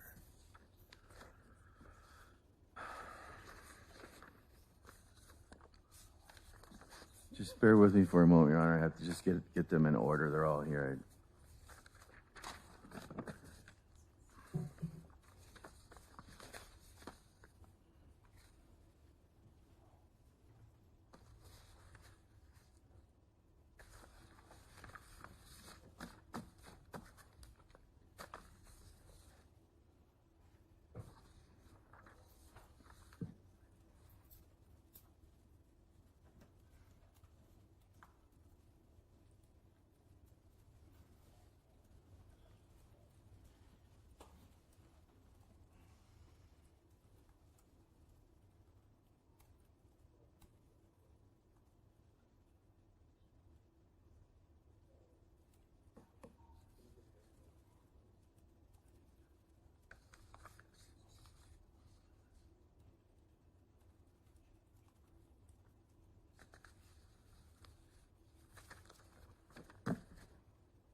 All right, Mr. Olson, let me help you a little bit to move this along.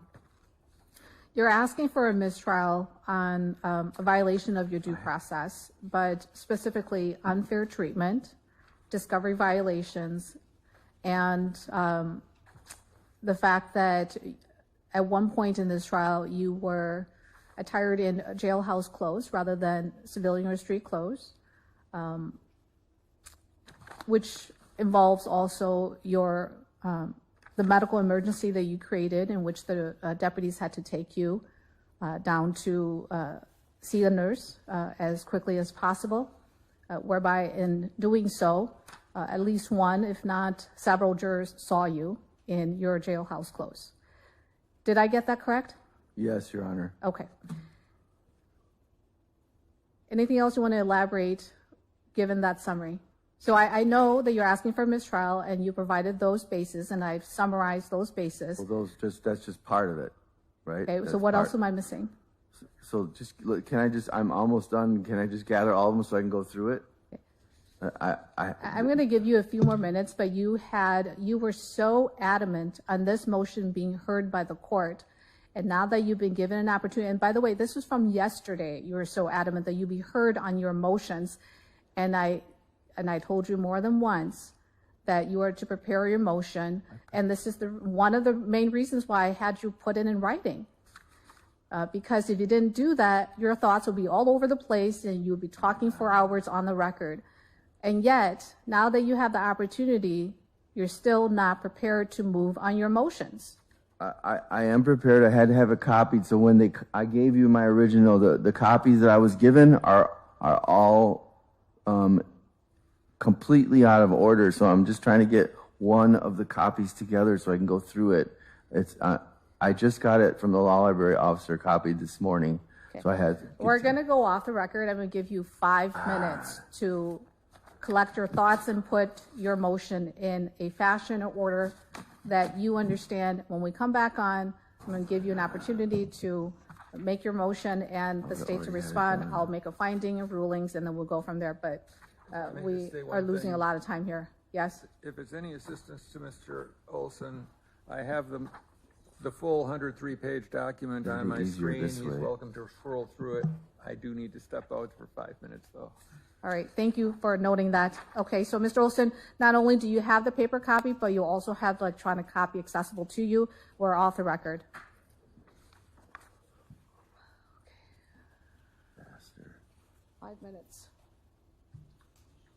55.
Deputy Clerk, can I speak to you just really quickly? You have a second?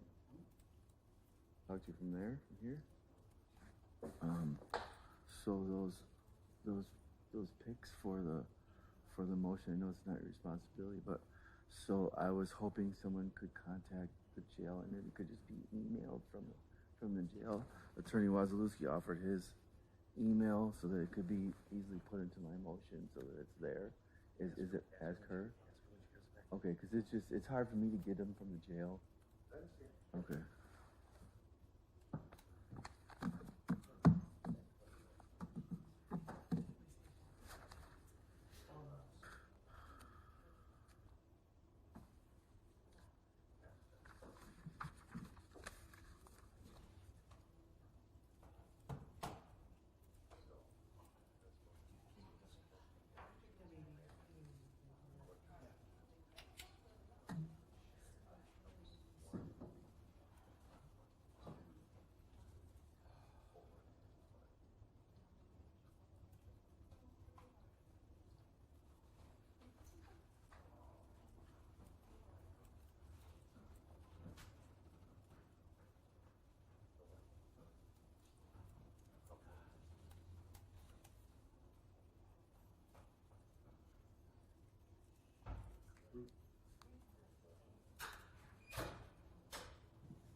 Everything together.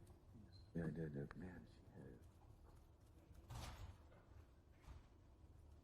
Boom, it's just, but this is like.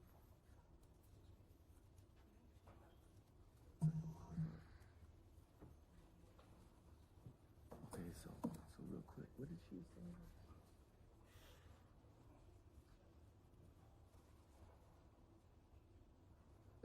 She mentioned the medical things. She mentioned discovery violations. She mentioned,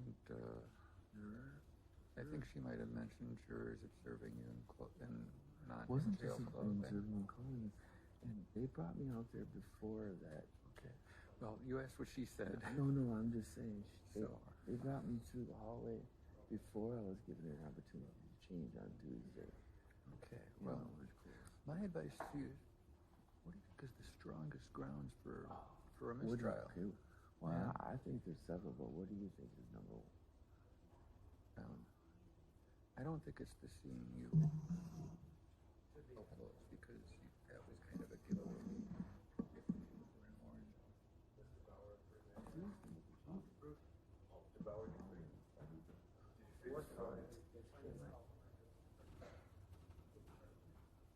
I didn't refuse to come out. I didn't refuse that. They kept me. I come from that unit.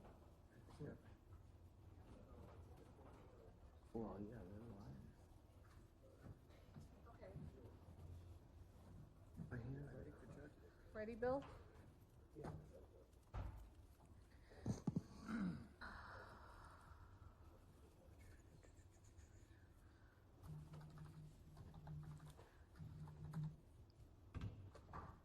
Okay, we're back on the record outside the presence of the jury. Mr. Olson, as to your motion. Okay. So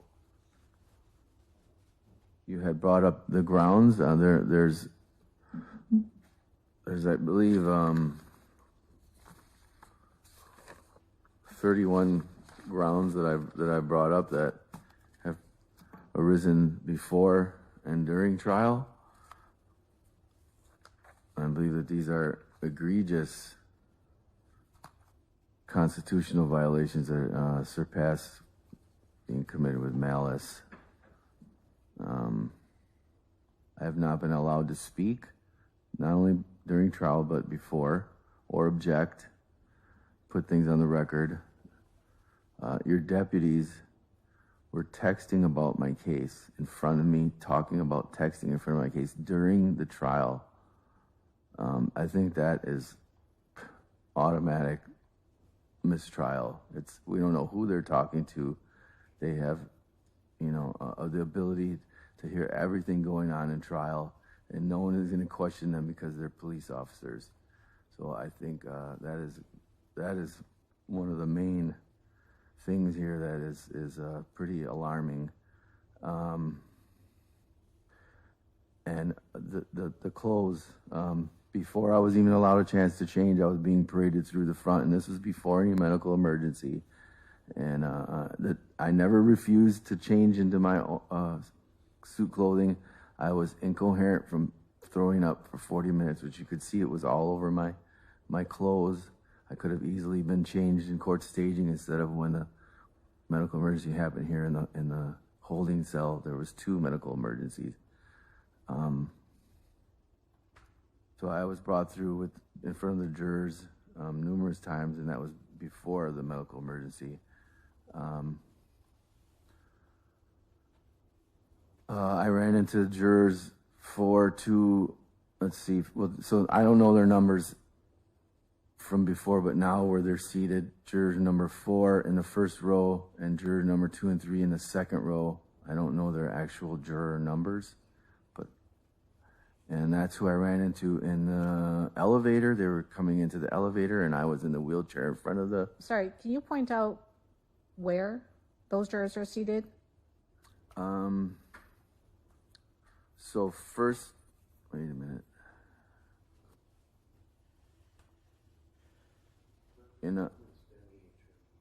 In first row... No, I have the seating chart. In Thank first you. row, 3 and 4. Well, I'm sorry.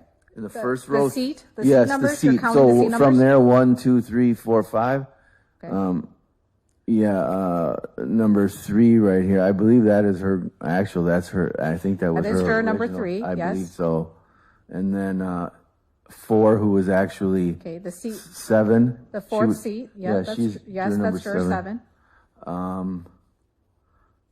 Second row would be 2 and 3, and I don't know their... 19 and 30. And you're counting from the right? So 1, Yes. 2, 3, 4. And Okay, so hold on. So if it's seat number 2 and seat number 3, that would be juror 19 and juror 30. Okay. that's the second row, just to be clear. Yes. Okay. And just to be clear also, I seen juror number 3 was by herself in the hallway when we went by her. And then the other 3 that I listed were, talking about the case. You could hear them texting about, or they were talking about texting and getting Facebook notifications that it was one of their first notifications. And those 3 were together in front of the elevator. They were trying to get in the elevator, and I was in front, so they couldn't get in. So they went into the stairwell, and there was chaos.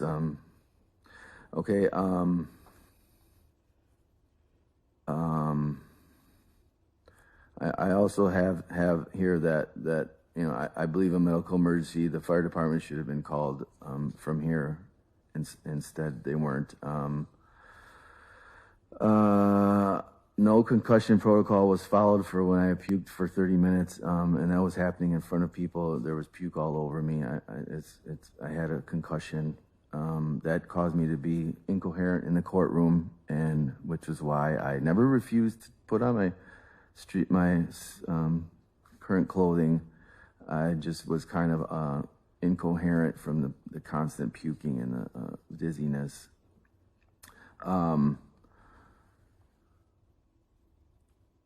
Let's see.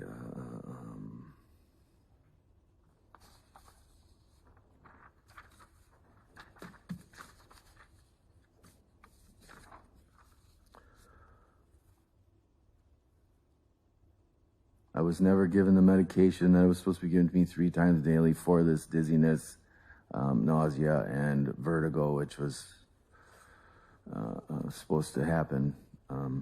since the 5th through the 12th, I was only given it 3 times. It should have been giving me 3 times daily.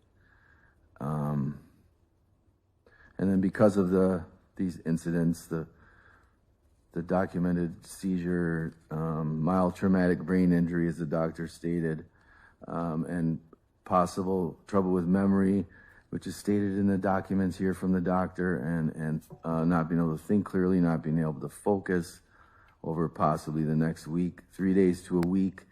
And that one happened on Friday, one happened on Monday, and these are documented in the CT scans. I was not able to completely self-represent myself, which I would have asked standby counsel to take over, but according to standby counsel, you denied to allow me to do that, which I don't know why, but I'm objecting to that now. Also, there was no pretrial, which is huge because there were numerous things I was missing, and I just wanted discovery. I didn't have discovery. So that I could be prepared. I have no problem going to trial if I'm prepared and given the opportunity to prepare. I was never given all discovery since day one, especially the phone download. This has been hard, and my motions, this most specifically numbered 1 through 11, which were never heard, and those were the newest motions heard.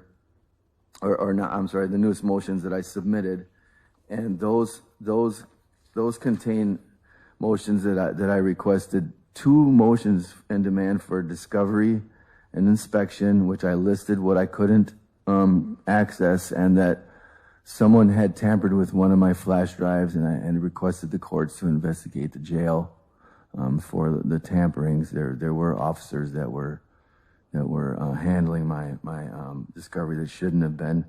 One of the most important motions is motion 11, which I requested to subpoena the phone records of Betty Hannell to prove that there is a text missing. And I've been trying to subpoena these phone records since 2023, and none of my lawyers would subpoena these records either. 7 attorneys, which is why I fired them. It's not because I'm not easy to work with. I asked for one simple motion to be filed, and it's a motion template. Anyone could file it. And it's fill in the number, fill in the phone company, fill in the name, and they subpoena the phone records, and we could easily see that there's a text missing. And this was one of the most extremely important parts of my case here, because I've claimed all along that these texts existed, and I know I called the media the second day I was arrested and spoke to one of them and told them about these texts. And there are other motions throughout there which I asked for dismissal on numerous reasons. Prosecutorial misconduct was huge here. DA Sadowski completely corrupted my defense on December 23rd. And that was the 3rd PI I had tried to work with. When I called him on a recorded jail call, I was in shock that he told me that he had talked to DA Sadowski about my case off the record at an alcohol-induced party. This is all on CD, and I sent this out to the media and the U.S. Supreme Court, numerous other, and that she was going to give him a letter to come see me, and that she was going to give him my discovery, and I hadn't even hired him. I was in shock, and this right here probably put my whole trial into chaos, because I had to come by myself with no discovery, no private investigator to investigate or help me prepare anything. They were going to subpoena phone records, help me. Mr. Olson, you got to wrap it up. Okay. Well, there's a lot here. There's a lot happening. I'm going to try and get through this quicker. So there are the 11 motions that were never heard. No pretrial. Witness list wasn't provided to me until 3/11/26 during trial, so I wasn't able to prepare for witnesses. I was never given e-file documents as requested, and Attorney Wascalusi has them readily available. He could at any time brought me copies to the jail. Communications between the state and my attorneys, whoever, judges, clerks. This was also very important because it would show that there was exculpatory text given to Attorney Conradi on February 14, 2024. and it would show that the email text between Attorney Bastion and Sarah Sadowski. Minutes, and then you gotta wrap it up. It's 3:08. At 3:10, I'm cutting you off.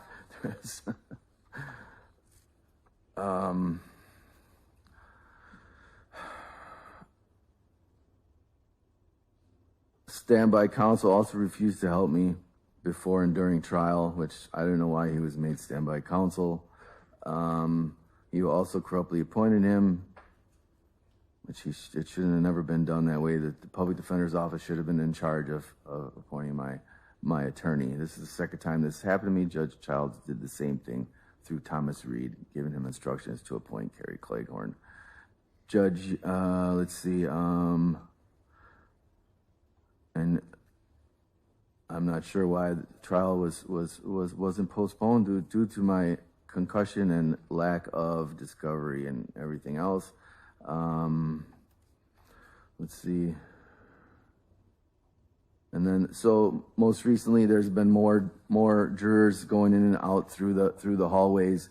Note that I've ran into, and then I've noticed talking about the case because I don't think they're paying attention, but I am, and so there's now 4, 5, 6, 7, 8 jurors that are okay. There are now 8 jurors in the front row, 2, 3, and 4. Jurors 1, 2, 3, and 4 in the second row, and juror number 3 in the third row. So that's 8 jurors, not including the ones I listed before, but I believe those were already listed. I have a conflict of interest with Judge Yang, D.A. Sadowski, Attorney Wazalewski, due to 3 probably each lawsuits pending against the 3 of you. 3 are torts and 3 are 1983 lawsuits. 1 is already administrative hold. My witness list was never subpoenaed. I have not been allowed to shower or shave for trial. Okay, time's up. State your response, please. Are I guess if this helps you, let me say this for the record, that some of the motions, and some of the motions aren't really motions, they're a basis, but for what it's worth, there are a good number of motions or a number of asks of the court that I construe as the defense's request for reconsideration of past motions or past requests of the court that have already been decided by the court. And as presently presented to the court, I don't find that Mr. Olson has presented a basis to reconsider past decisions. Insofar as it relates to defense's motion for mistrial based on new information, and that being since the start of this trial, I think that warrants a thorough response from the state. But aside from that, and I'm going to give the state an opportunity to place their response on the record, but aside from that, many of the asks, requests, and justification for those asks are from past decisions, past pending issues before the court that the court already decided. So state, with that being said, I hope that narrowed it down a little bit for you. Yeah, that does. And so I think that, and correct me if I'm wrong, Your Honor, because what I narrowed this down to then is the allegations for mistrial of the jurors seeing Mr. Olson in the hallway. That would be one of the issues. Regarding that, one, I think we would need to ask the deputies, because it's my understanding that their process is to make sure all the jurors are in the jury room before they move Mr. Olson around. So I don't know if that happened or didn't happen. 2, Mr. Olson was in jail orange in a wheelchair during day 2 of trial. So I think the cat's out of the bag whether he was in custody or not. So even if they did see him in any sort of in custody apparel or being transported to the court, I don't think that's a basis for a mistrial because Mr. Olson refused to change out of his jail clothes on day 2. And then for his allegations regarding not being offered and being rushed and being pushed out here, that is not true. And Your Honor can attest to that. I think you asked specifically a number of times at every break if he wanted to change. And either there was, I think that day there was no response. He refused to engage with the court. He refused to engage with the deputies. There was no response regarding that.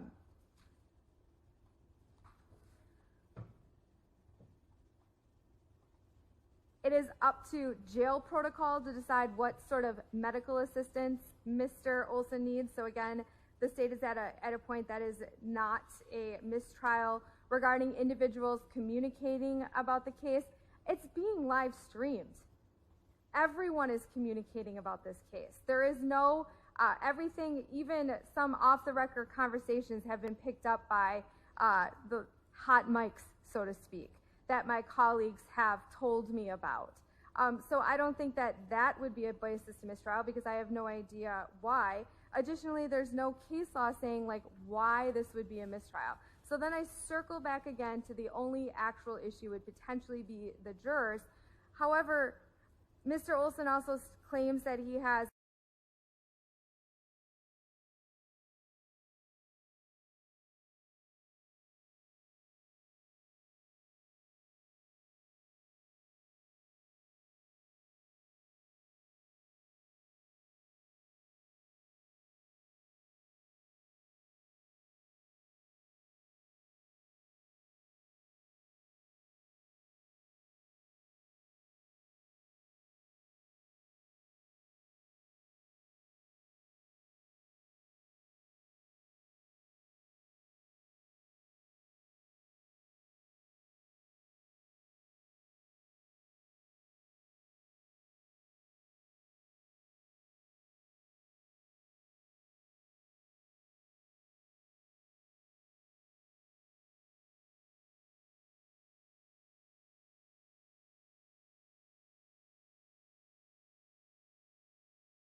so I did not have any time to argue. And that was just the first set of motions, like 1 through 7, 8 through 11, I believe it was, didn't even arrive into the court filings until January 21st.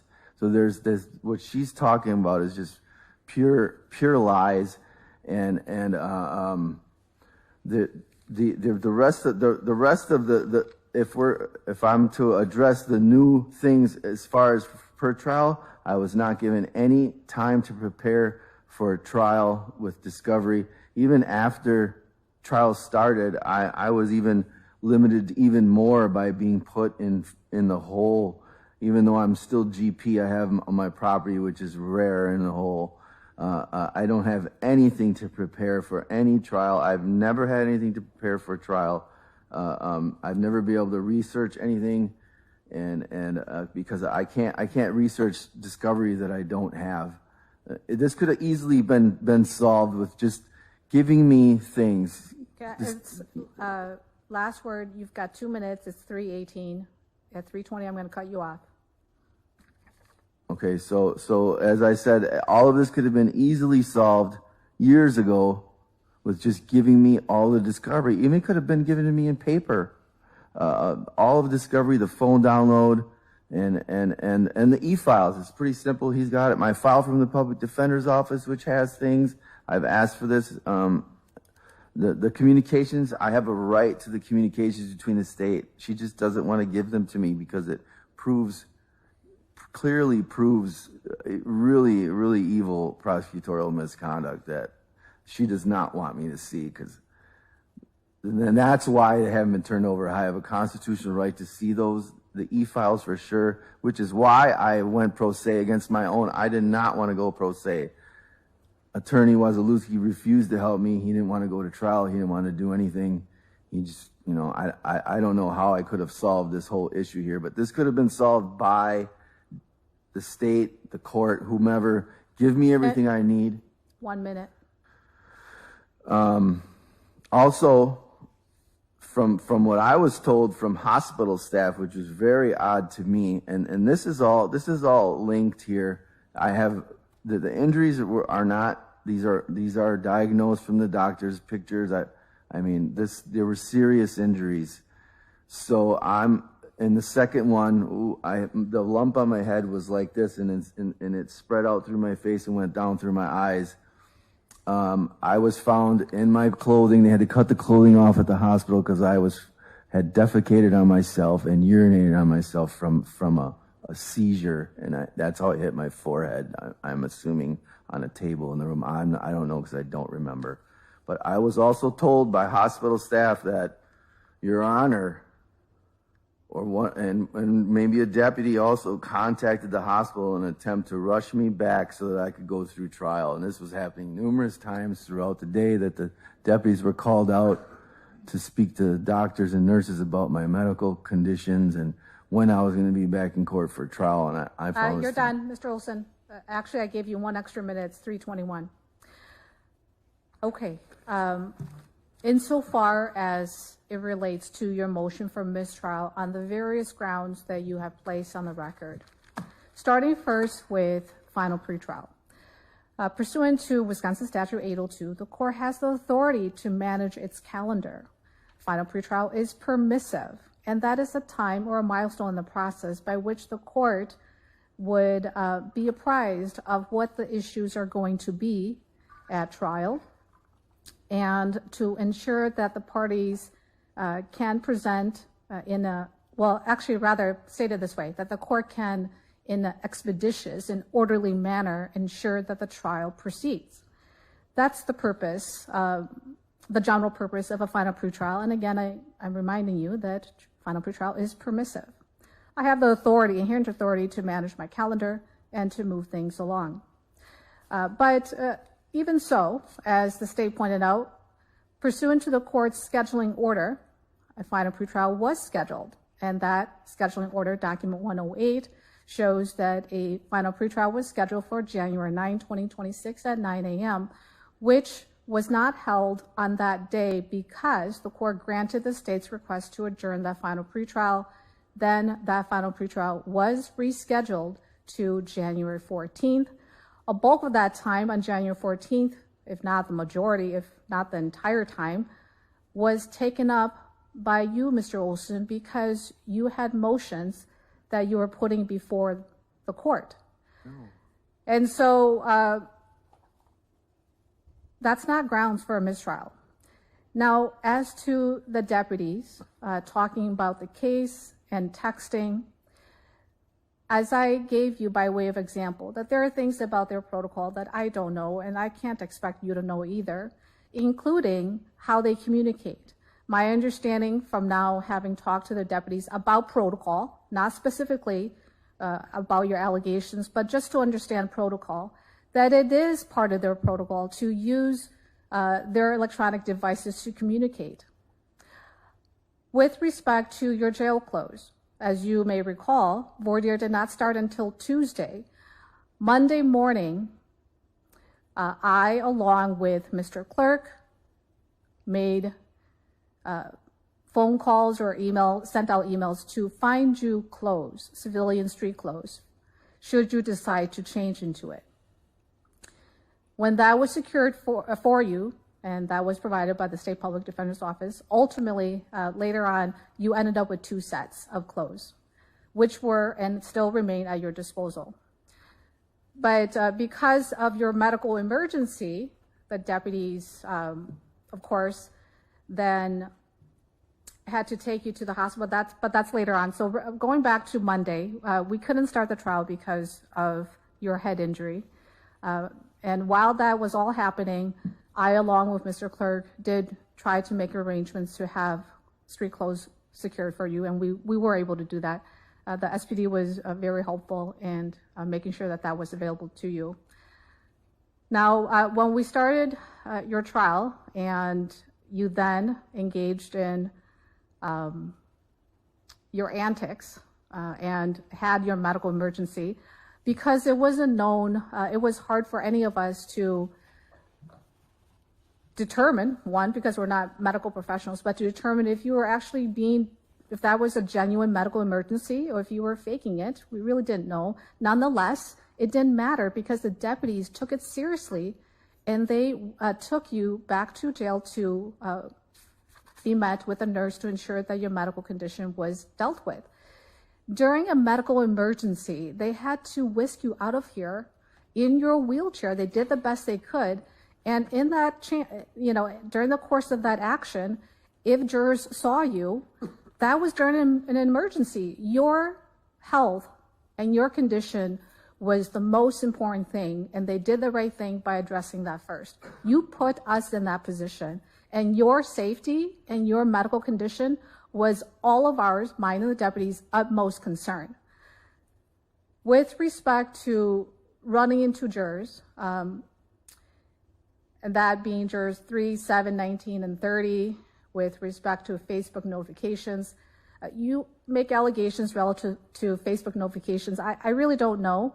And receiving a notification is not the same thing as talking about the case, which the court was very clear on and has repeatedly instructed the jurors not to do.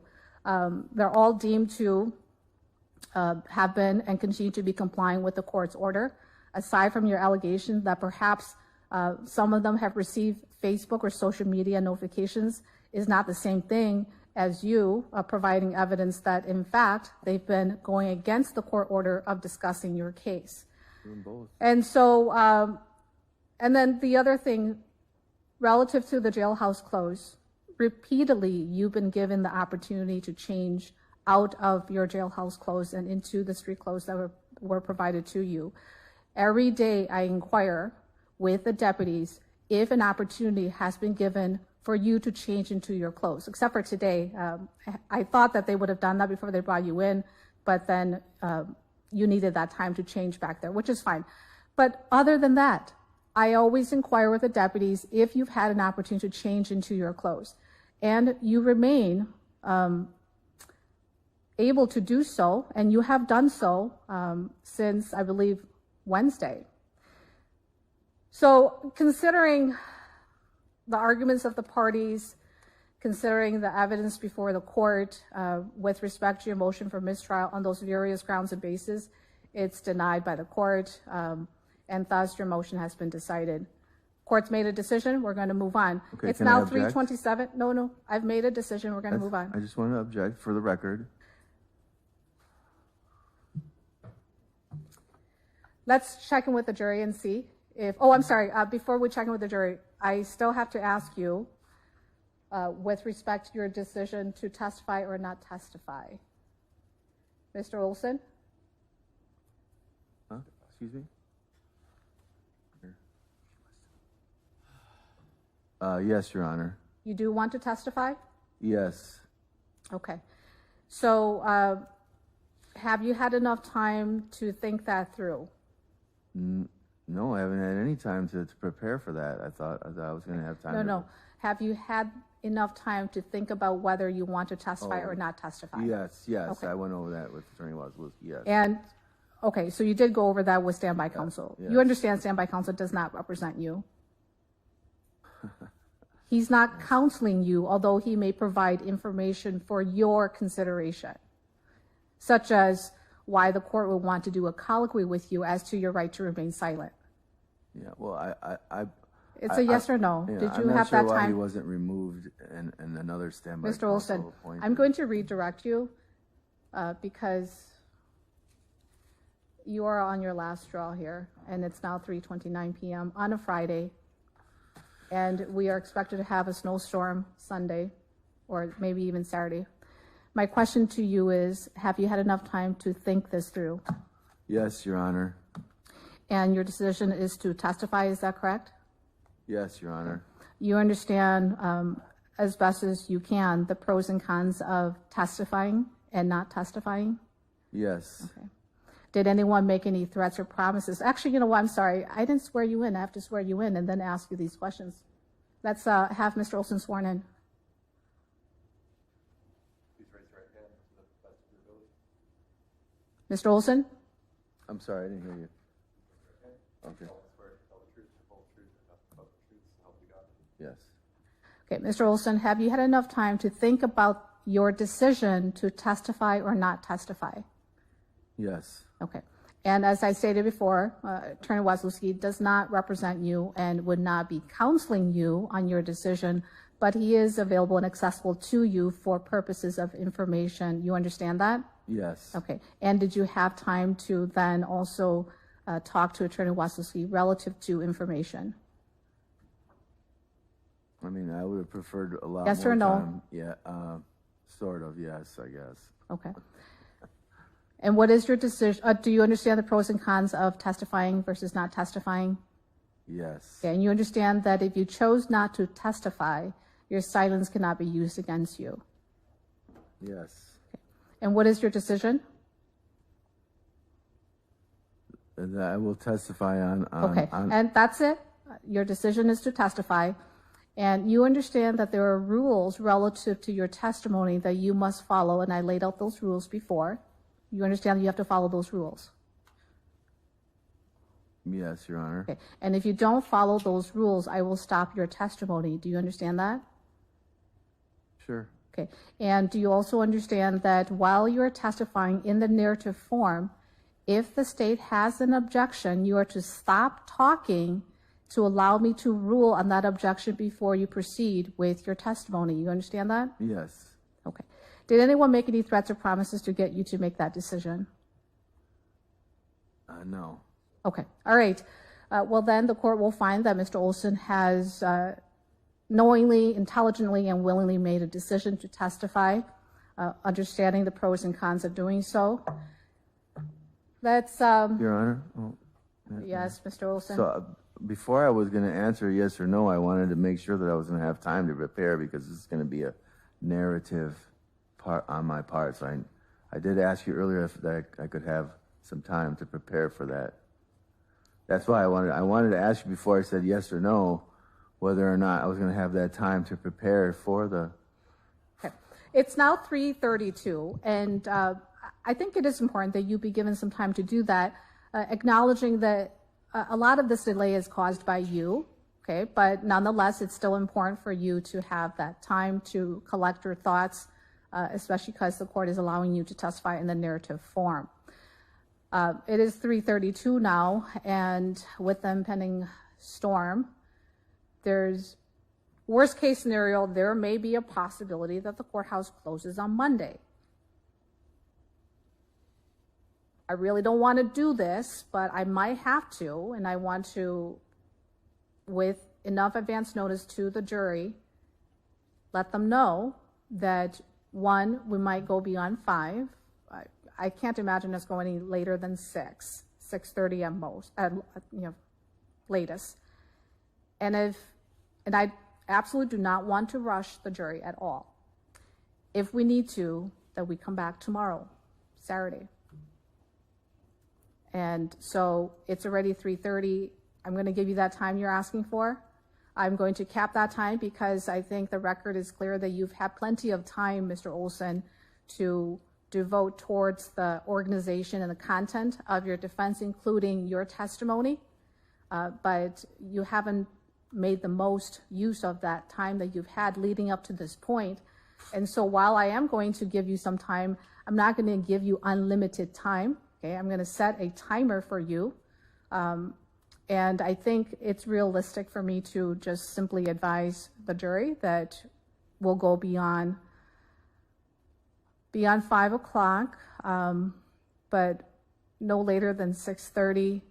And there's a very good chance that we have to come back tomorrow. And when we come back tomorrow, it will be 8:30 rather than 8 a.m. It is a Saturday. I don't know what people's schedules are. This is assuming that I don't have any issues with jurors. They may have things going on in their life that makes it impossible for them to report for service tomorrow. Also, all of this being said, it's subject to approval from the chief. I've been in communication with him, but I don't have approval yet. These are ideas that I have out there. Okay, so that's the plan. We're going to go off the record so you can have your 15 minutes. Your Honor, and that's why before I agreed to testify, I wanted to say it. I need at least an hour. This is I have to go over all 5 of these charges and prepare a narrative testimony. Okay, for purposes of the record, state anything you want to place on the record? I object. He's been here sitting, listening to all of the testimony just like everybody else. Trials move. If he wanted to testify, he should have been preparing for the entire week based on the testimony. There was only half of Detective Zaleski and 2 witnesses today that basically testified off of reports. I say we go now and give him 0 time to prepare. And especially testifying in a narrative, testify. All of the exhibits are there. He can take them up, go one by one through them. I would say give him 0 minutes to prepare. I think 15 is reasonable, as Your Honor suggested. All right, I don't need a response from you, Mr. Olson. I'll make my decision right now. Given how slowly this trial has progressed, given the ample of time that we've taken breaks, numerous accommodations made for above and beyond for Mr. Olson, including the court going above and beyond to ensure that Mr. Olson is given access to the law library this morning. All of these things and all of these times were available for Mr. Olson to use as he deemed appropriate. And apparently, he decided what he decided, and he did what he did with the time that was available. The court is in no position, nor the court would ever take up the job of telling Mr. Olson how to work up his defense and how much time to spend. Thus, the court finds it appropriate under consideration of the totality of the circumstance and given what transpired this week to limit the time that Mr. Olson can spend preparing his testimony. We're going to go off the record. 15 minutes is given. I'm starting the clock right now. It's 3:36. I'm going to make a call to the chief and see whether we can go to 6:30 and or continue tomorrow morning. If we continue tomorrow morning, it will be everybody report by 8:30. State? Yes. Just a reminder, we'll have to go through Mr. Olson's record before he gets on the stand. That's true. Actually, now that he's decided, let's just do that. Mr. Olson, I already decided how much time you get. Okay, that's fine. The decision's been made. You can appeal if you don't like. Let's talk about your prior convictions for purposes of you testifying. State, how many did you count? I'm 13. Let me give you a little bit of background. He's been in and out of custody for basically the entirety since 1994.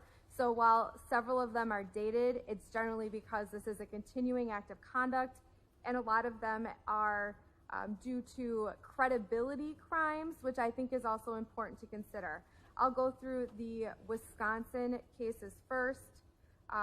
2022 CM12 from Racine County, possession of drug paraphernalia, sentenced on August 30th, 2022. 14 CM603 Eau Claire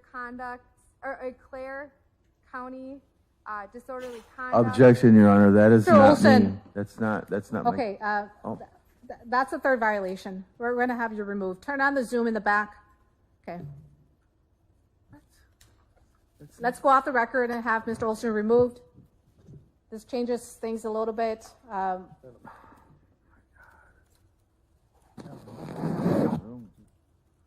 Get up.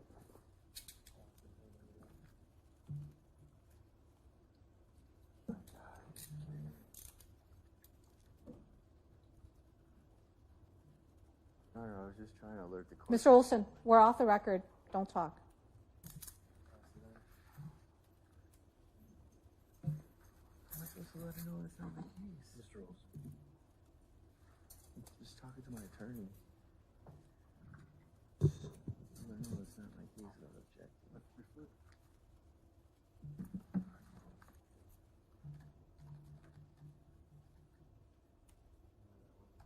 Mr. Olson, we're off the record. Okay.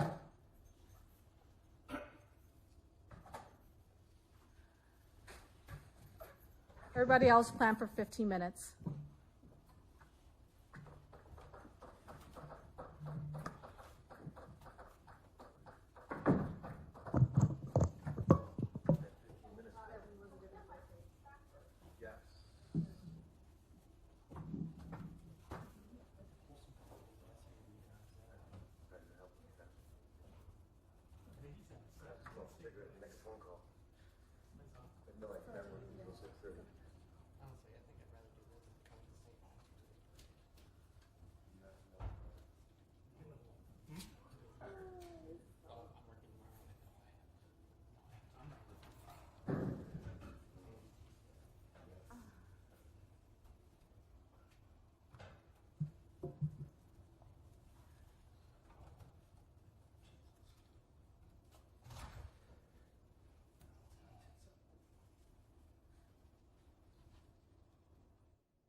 both are aware, I think maybe 2 weeks ago, there was that countywide issue with the network where the countywide issued laptops could no longer get Wi-Fi access and all the other stuff. It's a hardware software issue that the county had to fix. Well, apparently all those laptops were collected and sent to be worked on or fixed, but none of those laptops have come back to the court. So we may not even have Zoom workable. Okay. That's why. So that's okay. Bill, you ready? Yeah. We're back on the record outside the presence of the jury. Mr. Olson now joins us in the courtroom. And it's been about 15 minutes, close to it. Right.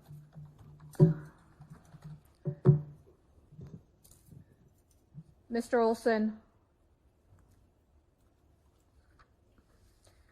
I'm going to ask you whether you are going to follow the court's rules of decorum.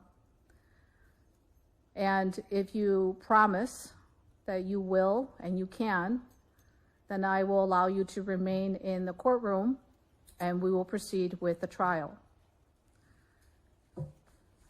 So, my question to you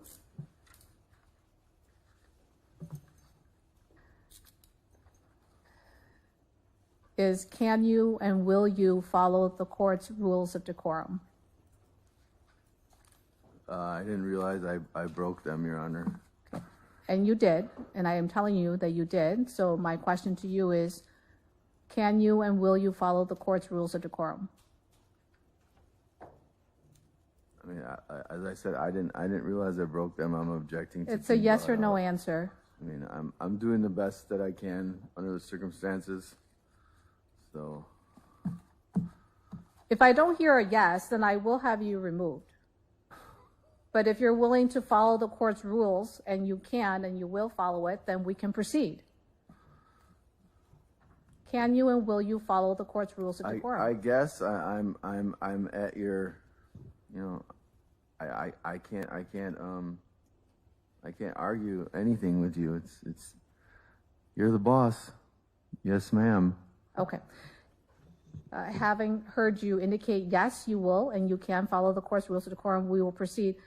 State, as to prior convictions. Yes. I stated 2022 Racine.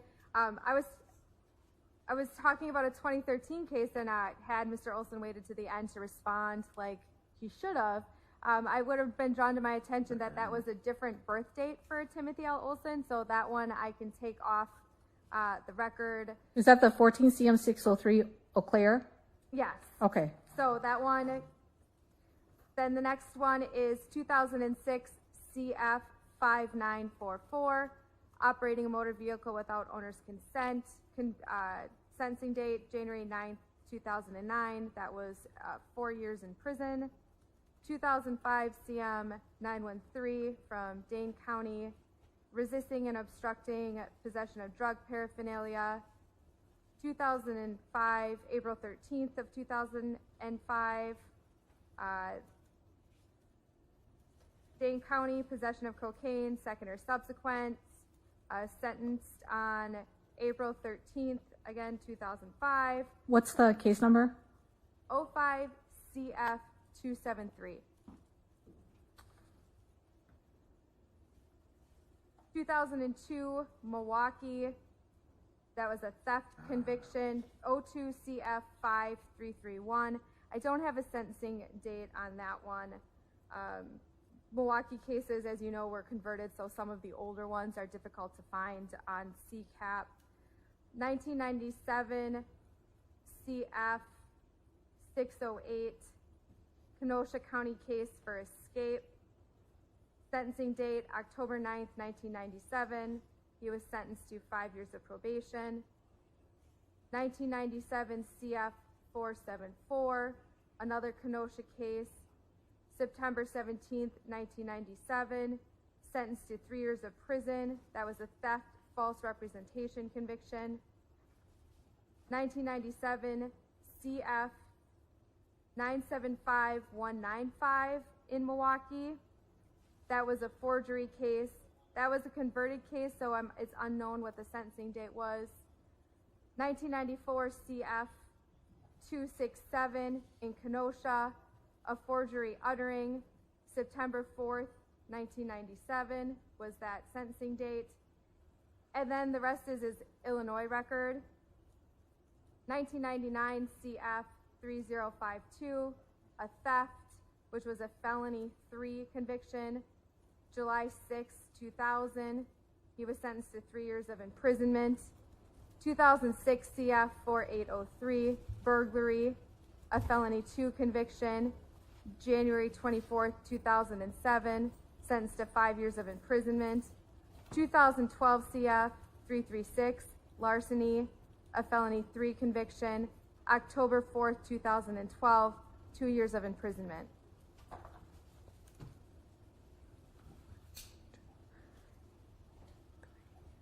That's all. Beg for permission. Is that 11?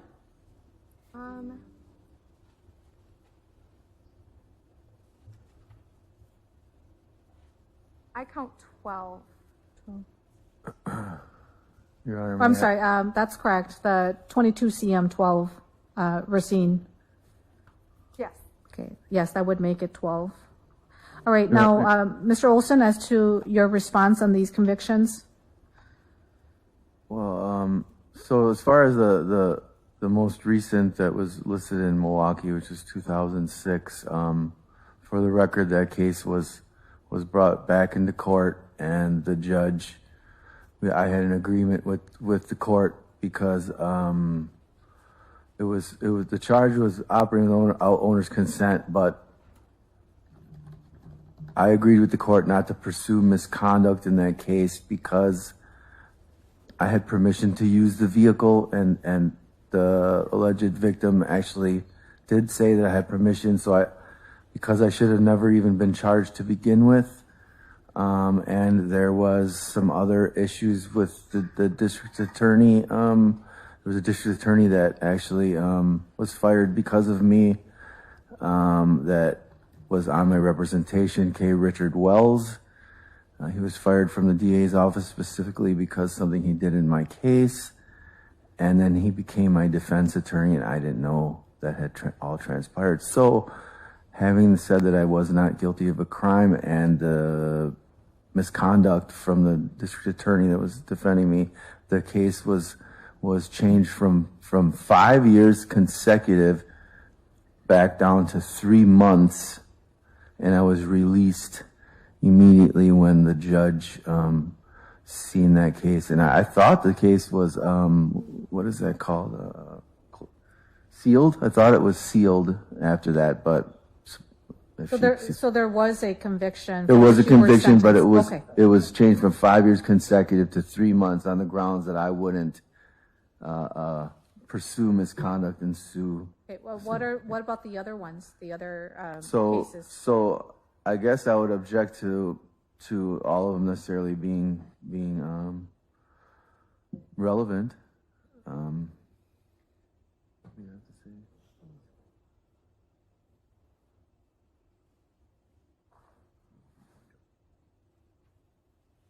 Yeah, some are definitely way over 20 years old, maybe 30 years old.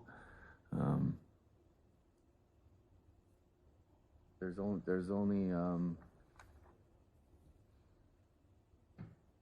only one that's within the last 10 years, and I believe that's a misdemeanor.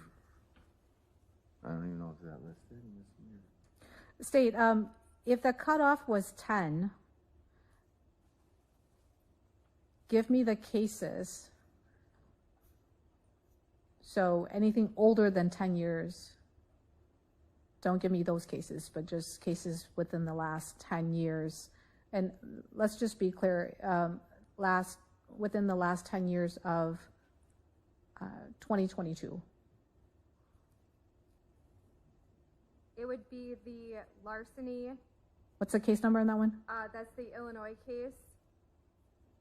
12 CF 336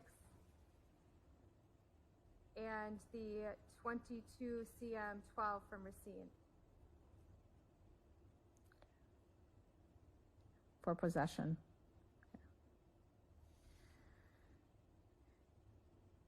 And that gap in time is explained by Mr. Olson serving time. Correct. For example, in 2006, he served 5 years of imprisonment in Illinois, which would bring you then to 2011. And then he immediately committed the larceny, where that was 2 years of imprisonment. And then there is some gap after that before 2020 and then to 2022.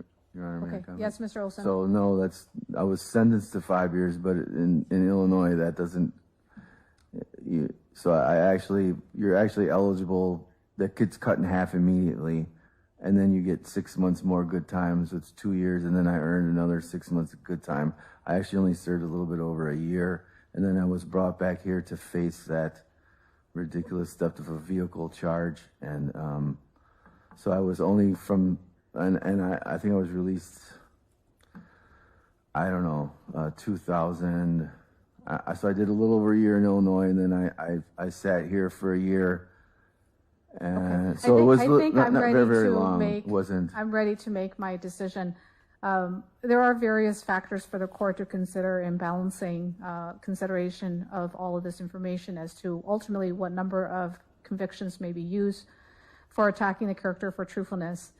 These factors include the lapse of time between the convictions, rehabilitation of the person convicted, the gravity of the crime, and involvement of dishonesty or false statements in the crime, as well as the frequency of convictions. And I think the factors that probably stick out the most here are going to be the frequency of the convictions, as well as the lapse of time, which is explained by the state in that during the times when there were no convictions, that was the time when Mr. Olson was serving time in custody. Given the state's explanation of these convictions, and as outlined by the state, the court is persuaded that the appropriate number of prior convictions for attacking character of truthfulness is 12. So that's what we're going to go with. Now, Mr. Olson, if asked, if you ever been convicted, the answer is yes. How many times? The answer is 12. You stray from that and say something else, that would open the door. Do you understand that? Okay. May I comment? Do you understand that? Yes. Okay. Yes. Yes, what is it? So from 2012 to when I was arrested in 2022, there was no arrests, and there was 10 years there that there were nothing happening between that time. There was. Sure, and I'll explain the 10-year that I asked the state about. There's no fast rule that it must be 10 years, but usually that's my starting point. And when the state explained, which I inquired about those gaps between convictions, it wasn't because you were out there and being a productive, law-abiding citizen. It was because you were in custody doing time. And so while 10-year is usually where I start, it's not a mandatory consideration, okay? That goes towards the lapse of time between convictions, and that's just where I start, 10 years. It doesn't mean that I'm bound by 10 years. Okay, so now that I've made my decision, we have to really move on. It's 4:03. Lastly, this is how we're going to proceed. Because of the loss in time and the fact that this is Friday, it's Friday and it's 4:03, we're going to go to 5:30. When the jury is brought in, I'm going to indicate so and inform them that we're going to go to 5:30 today, because during voir dire and during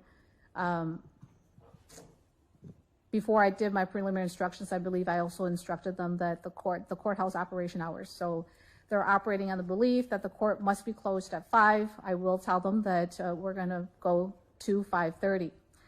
Additionally, tomorrow morning, we are going to continue the trial. If we don't finish, we will be in G55, G55. The deputies will bring you there, Mr. Olson.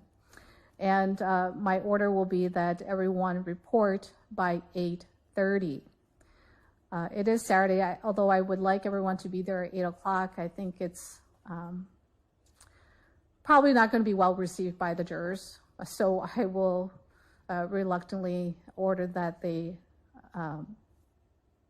report to the jury room for G55 by 8:30, which means hopefully by 8:15 they should be making their way through the courthouse security.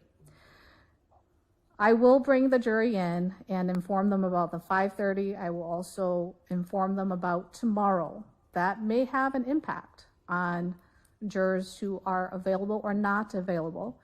And we'll see what they say. As soon as I survey and see who's available, who's not going to be available, and if there's good cause to, I don't know, lose a juror, hopefully no more than 2, then we'll go into Mr. Olson's testimony. And Mr. Olson, I've already reviewed the rules with you, so you know how to testify. Any questions on what I just stated relative to logistics from state, and are you available to go to 5:30 and to report tomorrow to start at 8:30? Yes. Okay. And then Mr. Olson, you'll be in custody, and then the deputies will bring you, but Attorney Wasilewski, as for you, 5:30 today and tomorrow at 8:30. I can make that work, Your Honor. Okay. Now, I've been told that we cannot go beyond noon tomorrow, so the only time we have is 8:30 to noon tomorrow, and we'll be in G55. Okay, really quick, Your Honor, am I still going to have the 15 minutes to prepare with Attorney Wasilewski for the testimony? I have to. Okay. I need his help. That is true. I had hoped that maybe you would have already started on that, but that's fine. 4:06 right now, so 15 minutes. Timer starts right now, and then in 15 minutes, let's bring in the jury. Okay, we're off the record. Yeah, I'm not going to let them rush me. Okay, so I'm a little out of it. I had brought coffee with, so I could drink now. What was it? It's a clear bag of coffee that I buy with coffee, and I just mixed it in the back and I drink it.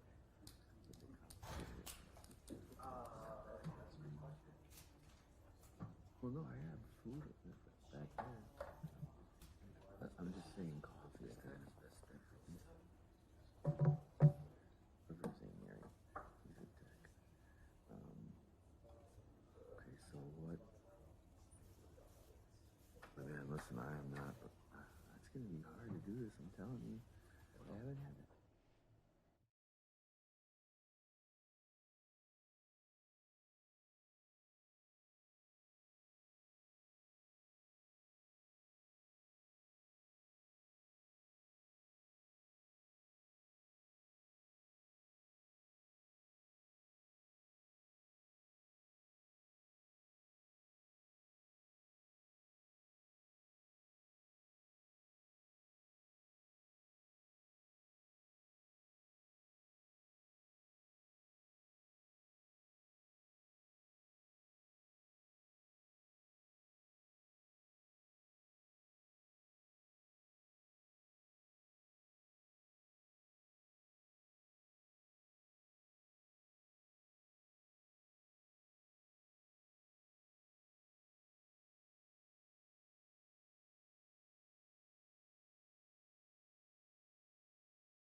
I gave you a minute or two extra, Mr. Olson.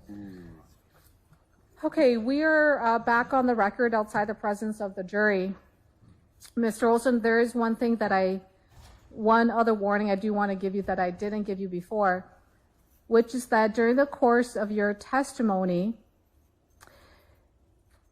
if I give you more than one warning for failing to follow the court's rules relative to your testimony, you will forfeit your right to testify. I will then end your testimony, and then the trial will proceed. Do you understand that? No, I object to that completely. You're violating every code of conduct you can think of. With Okay, this. you can object, and that's fine, but I'm letting you know, you get one warning. After that, if I have to warn you again, that means that your testimony will be ending and has to end, and then we'll just simply proceed from there. Okay, so no, Mr. Olson, that's it.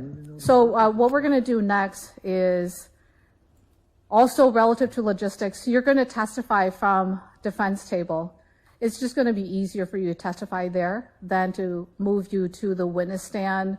Once you're done testifying, remove the jury and then bring you back. And the logistics is a little complicated. We're, going late into the day, so you can just testify from that table. You will be sworn in before you start your testimony. I will let you know, well, actually, I'll let the jury know that you'll be testifying in the narrative form, and then I'll turn to you for you to then commence your testimony. Okay. Yes, quick. Mr. Olson.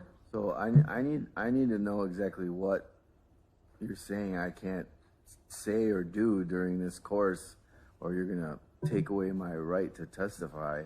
You've already violated enough of my rights. I need to know exactly what you're talking about. Sure.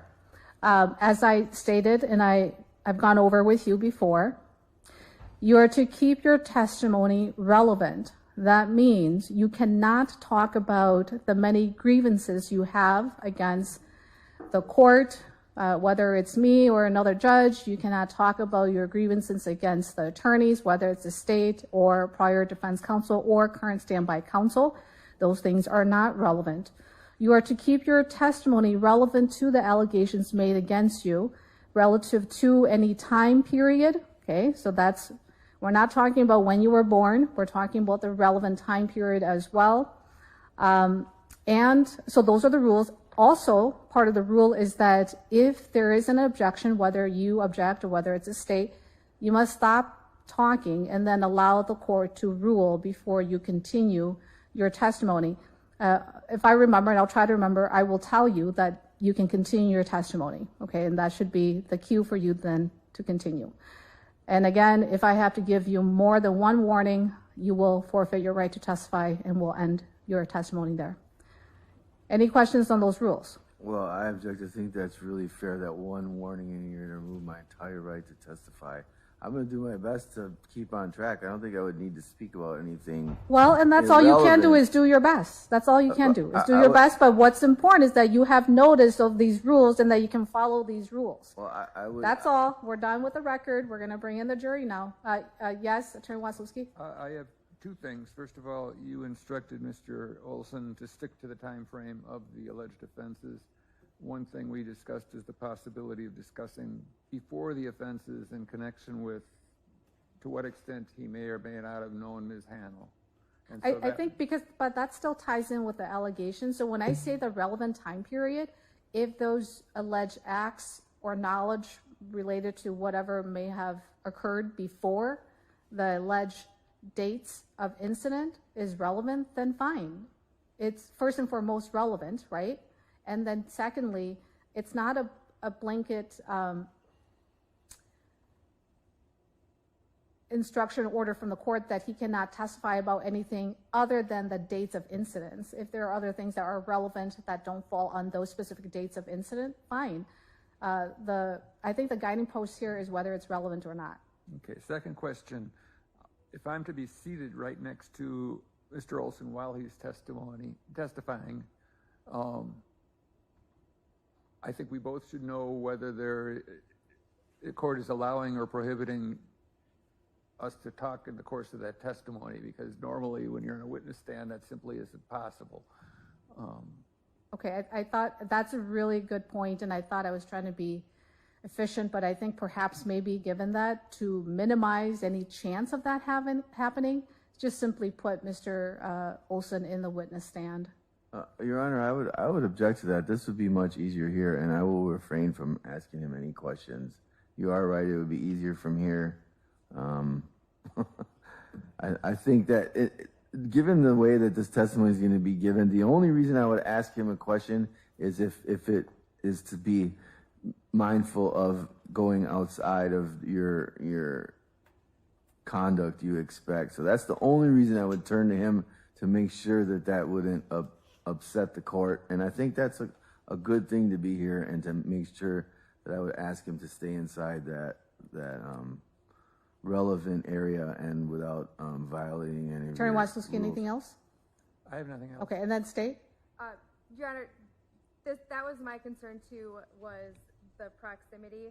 I have to advise my witnesses what to say and not say, and then hope for the best when they're on the stand. I don't get to sit there and have them check to see if that's okay.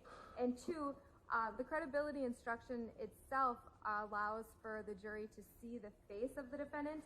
And as I get an opportunity to cross-examine Mr. Olson, he's turning around right now to look at me. Sure. And so Yeah. then I think that is just a very awkward situation as well. Sure. Convenience and convenience is not going to trump.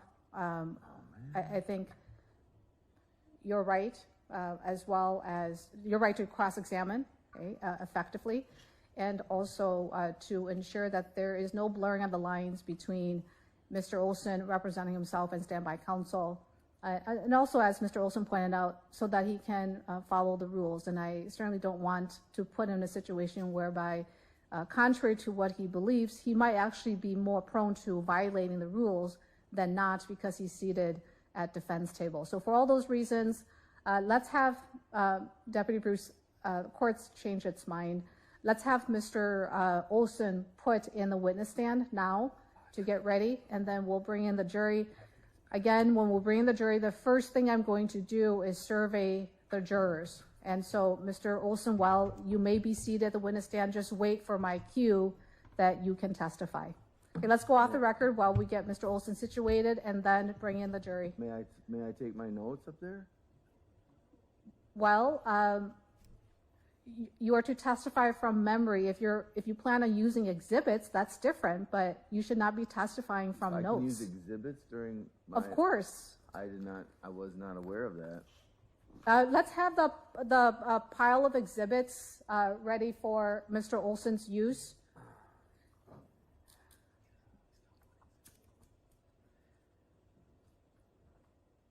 The exhibits are ready and available for your use during the course of your testimony. Okay, so we'll get him, let's go off the record. We'll just get him situated, and then I'll bring in the jurors. Where can we put it so that it's convenient for him to use? He should have it all available to him, and he can go through it. No, just, yeah.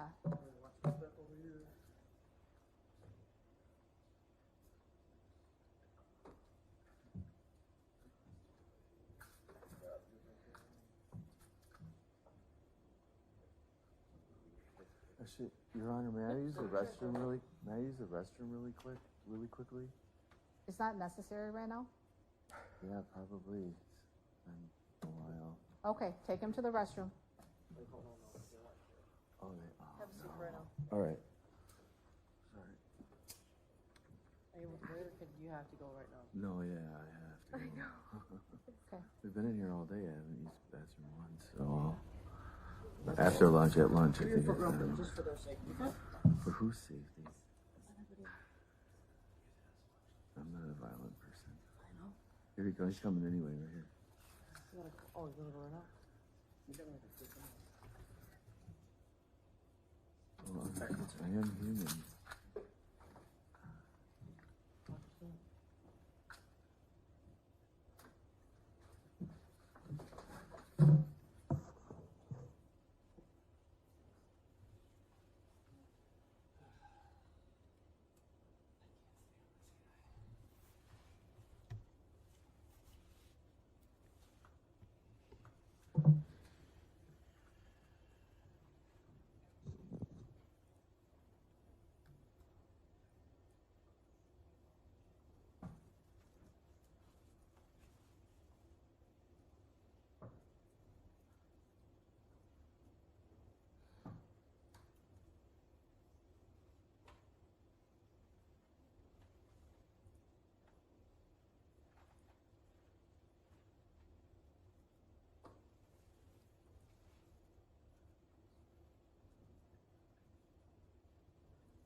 Can you look at 24 CF 4938?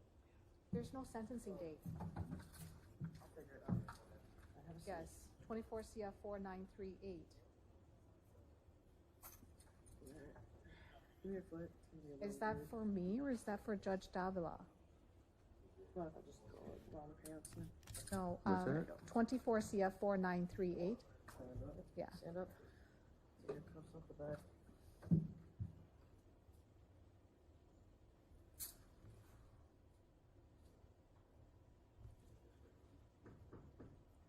Okay.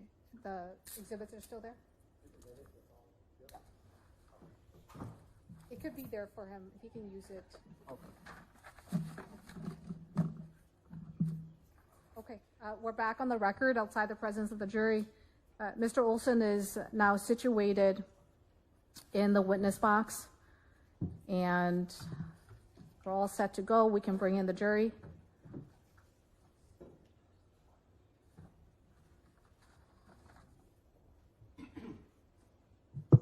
Your Honor, just real quick, I assume it's okay to interrupt if I need to object as we're Yes, testifying in narrative form? follow the same rules and procedure Okay. as usual for objection. Just a reminder for the parties to allow the court an opportunity to rule before speaking.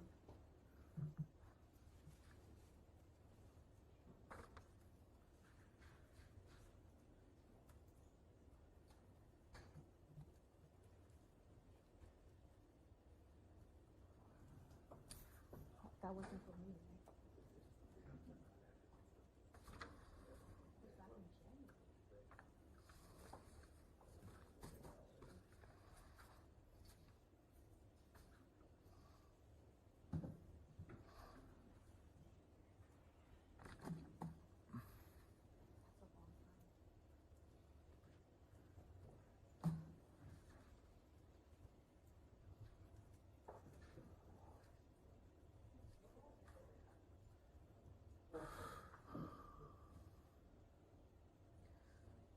Okay, welcome back, members of the jury.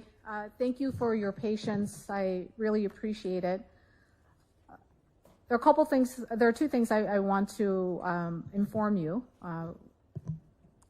During voir dire, or when you were brought in with the panel of 40, I informed you of the courthouse operations, of the hours, courthouse hours, and I indicated that the court must close at 5. But in certain circumstances, the courthouse, with permission of the authorities that be, will allow the courthouse to remain open to the public for a little longer than 5. So today we're going to go to 5:30. I understand that this is a great imposition on your time, and you may, today being Friday especially, you may have plans, and I apologize for that. Which takes me to my second point. Tomorrow, I do want to continue the trial tomorrow. As you may have heard, there may be, we may have a snowstorm. And what I'd like to do is have everybody come back tomorrow and report by 8:30. You will not be reporting here, though. You'll be reporting in G55, which is in the criminal justice facility. You enter that building from 9th and State. And those will be the only doors that will be open. And the deputies will give you directions. But we will continue the trial tomorrow at 8:30. And then we do have to be down at noon.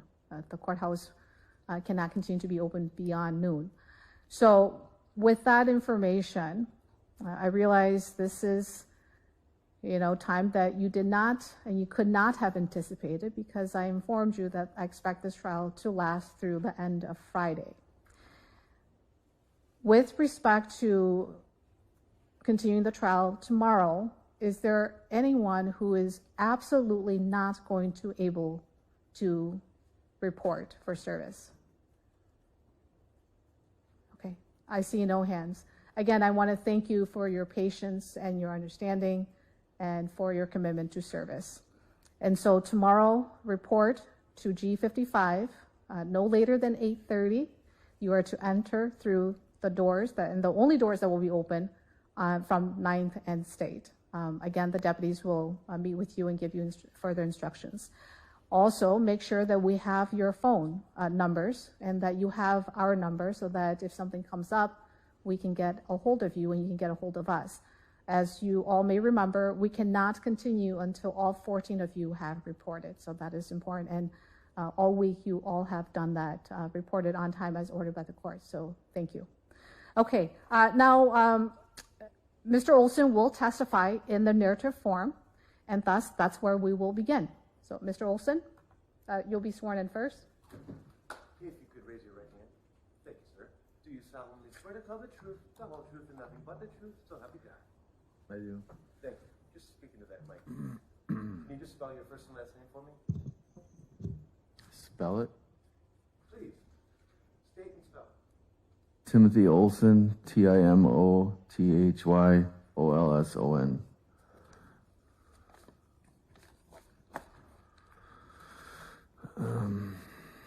So this is going to be a little difficult narrating this, so just bear with me.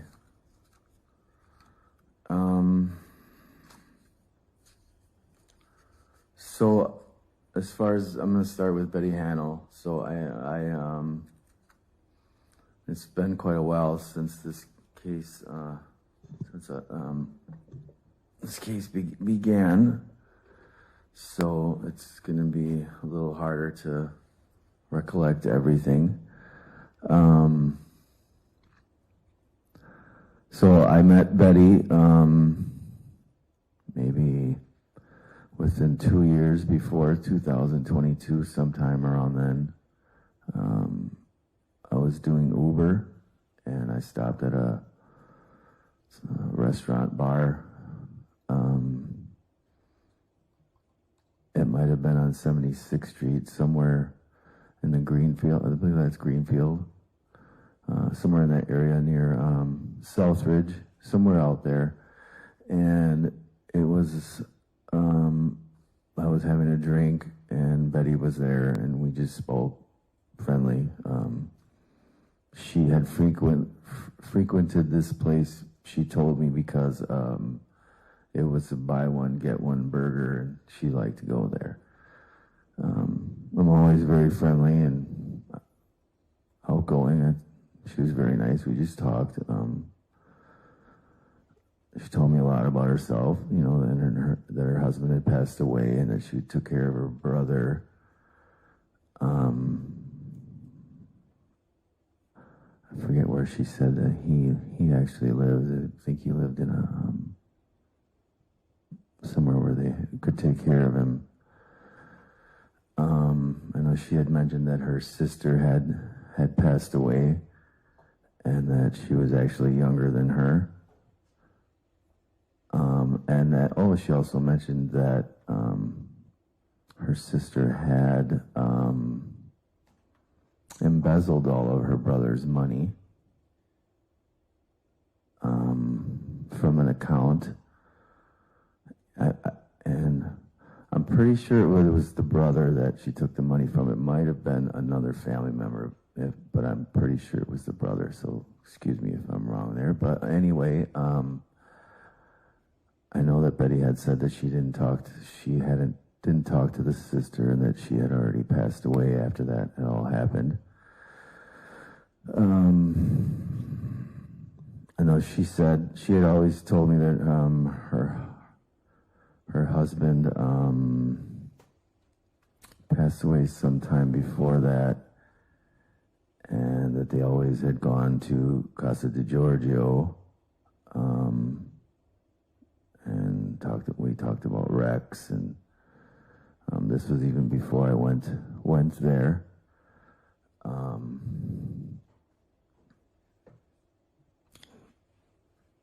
I don't remember what else we talked about when we first met. We sort of kept in contact, but not really. I mean, I didn't really text her. It was not like there was no, like it wasn't anything sexual or anything like that. It was just she was just a friend, and she was nice. We just talked, and I ran into her a couple times in that area because I was always doing Uber. I probably worked 12 to 16 hours a day, 6 or 7 days a week.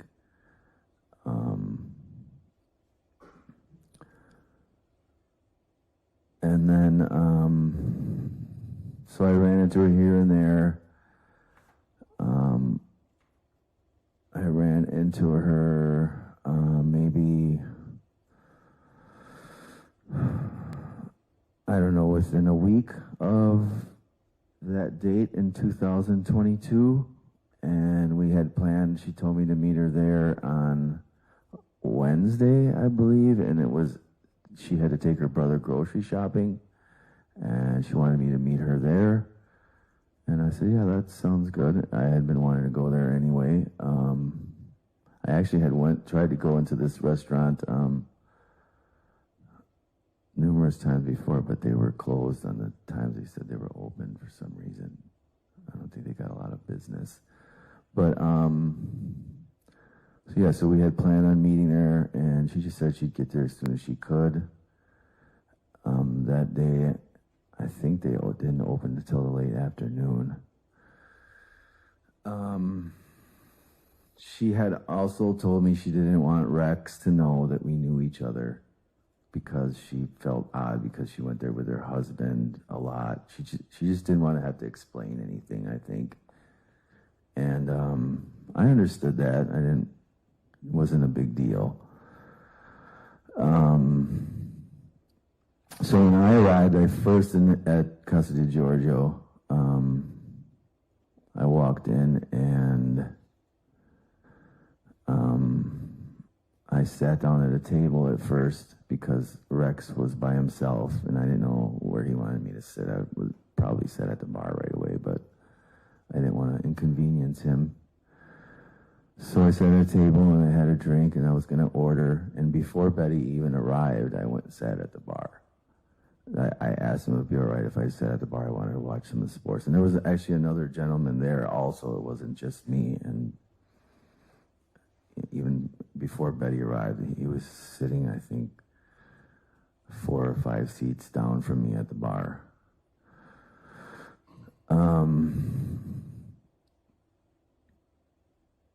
So I had maybe 1 or 2 drinks I was going to order.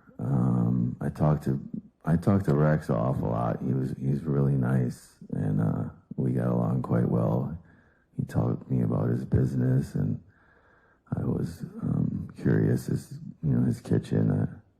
I used to manage restaurants, and we talked about a lot of the food items that he served, and I think I had an appetizer, and it was really good. I think it was calamari, and he had made it a little different. He sauteed it in some sauce. Let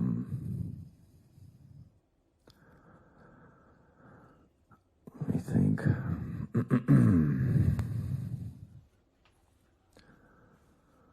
So I don't know how much time went by. It was a considerable amount of time before Betty even arrived there. So I talked to Rex and other gentlemen that was there for quite some time. Again, like I said, when before arriving there, Betty had explained to me that she didn't want Rex to know that we knew each other. There's a little bit more involved in why, the reasons why she didn't want him to know, but for testifying purposes, I'm not going to get into that information.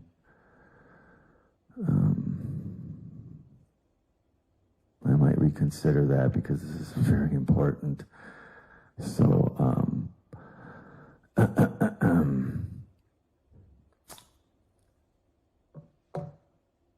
trying to remember else that she had told me. Well, she told me that her husband and her had frequented there. She had showed me like the booth that they always sat in.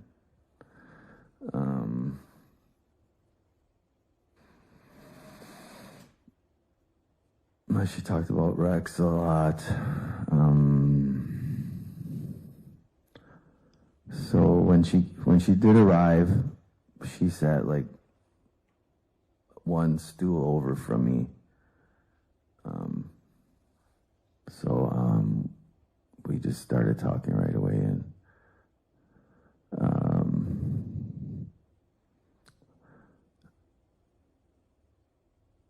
we just talked about, you know, all sorts of things. Her son,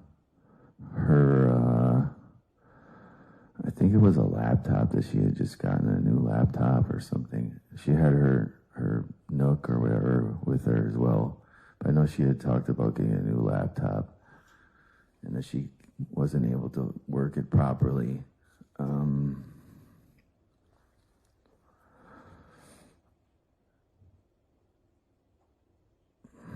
me think what else.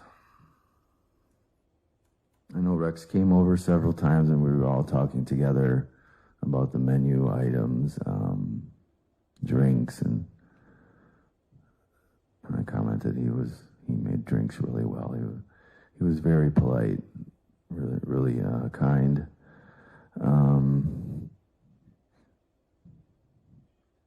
I think Betty ordered wine.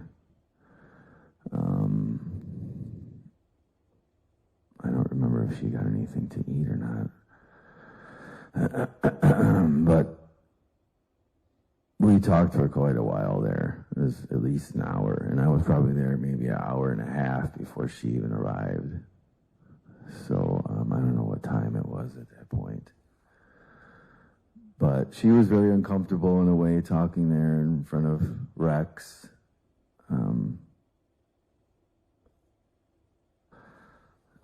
So to me,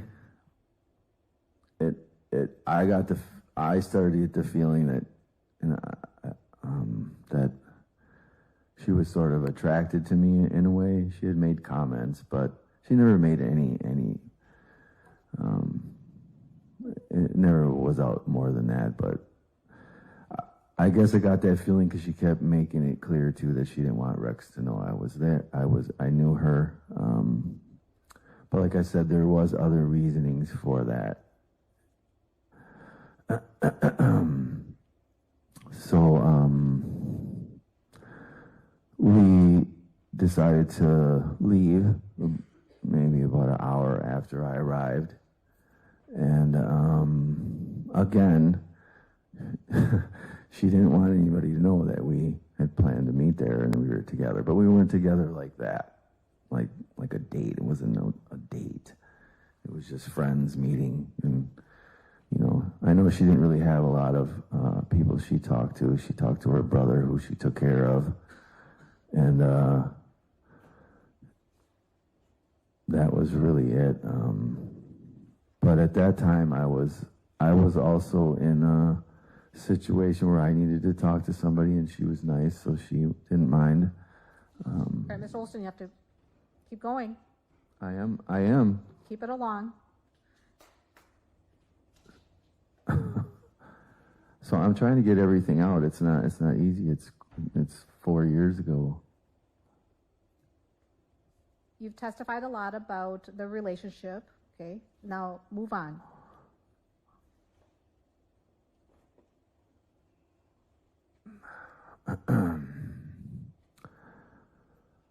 So we decided to leave, and we walked out together. But no, I'm sorry. Let me recollect.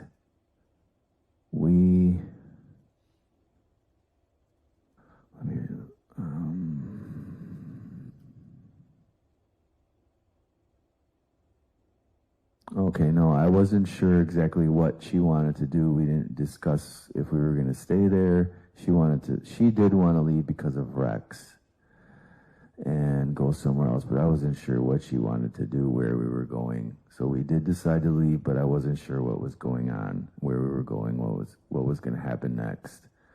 We had never like actually ventured out together. It was always just running into each other or briefly speaking. So when we got outside, I went around by her passenger door, and because it swung open like all the way, and she couldn't reach it, so I went and shut it for her. And then I went around the other side and got in the vehicle. Was no surprise. And I didn't even completely shut the door because I was going to go back in and pay. And actually, I know this sounds a little odd, but Betty actually, I was having some trouble at the time, I guess, and Betty gave me actually like $200. Objection relevance. What?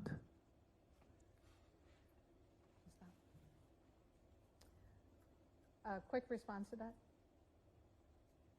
Well, as far as like objecting to what she's saying, Yeah, I object. It's very relevant as far as what really happened.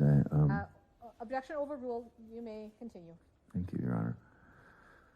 So she had given me, I don't remember how much it was. I didn't count it. I honestly didn't even like accepting it from her. But it was an odd time. And she gave me the money, and she had given me a Thanksgiving card that she had bought me. And at the time also, she gave me a birthday card, even though it was well past my birthday, and said that she hadn't seen me, but she had bought the card for me. And I was very appreciative. I think there was a Starbucks card in there that she had bought me, if I remember correctly. One of the cards, I believe, was like a music card, where you open it up and it played music, something like that. It was a little bigger, a little heavier. I think it was the birthday card. So anyway, I was about to go back in and pay. She's like, no, let's just leave. You can come back later. She didn't want anybody to see me get back out of her car, go back in. She says, just go. I said, are you sure? So I didn't want to do that to Rex because he was really nice, and I wanted to go back right away and pay. And she wasn't wanting me to go back in, so I shut the door and we pulled out. She's kind of an erratic driver. She reversed like really far back into the parking lot, like all the way back behind the restaurant, and then finally was able to, because where she was parked at the restaurant, she was right in front of the driveway to exit out. She could have just easily went out, but she reversed all the way back. I thought that was kind of funny because she didn't want anybody to see us leaving together, and yet she reversed all the way back and then went forward again in front of everyone. I thought they had seen us, but I guess not. There was other gentleman that was there. I think he was exiting the building when we were pulling out. So from there, we were pulling out. I'm thinking we went, what direction did we go?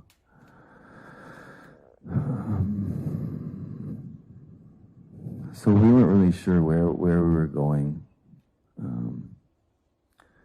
We pulled out, and she turned left into the parking lot of a strip mall right there. We were just looking for somewhere to go, and I think that's where like Home Depot is or something. And there's a bunch of like restaurants in that area, bars.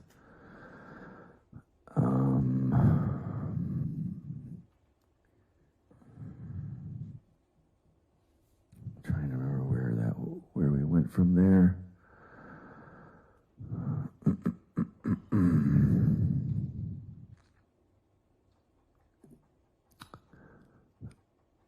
So I think she pulled out of that parking lot and turned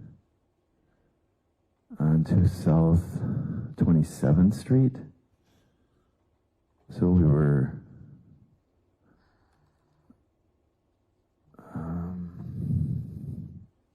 oh yeah. Okay, so she pulled back out of the parking lot, and we were facing south on South 27th, and she turned right and went back up. I think that's Rawson. I don't remember the name of that road right there where Casa de Giorgio's on. I think it's Rawson. And we headed towards 76th Street, I believe. And we were headed towards her house, and because she decided she'd just rather just go maybe have a drink at her house. She wanted to show me her house, and as we got closer, she decided not to go to her house because her neighbors were out, and I don't remember exactly where it was, but I think she must have been really close with her neighbors.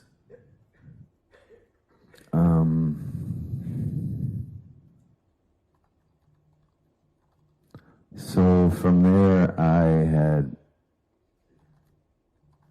asked if we could, drive somewhere to a liquor store. I was going to grab something to drink for myself because she really didn't know where she wanted to go. She didn't like going very many places.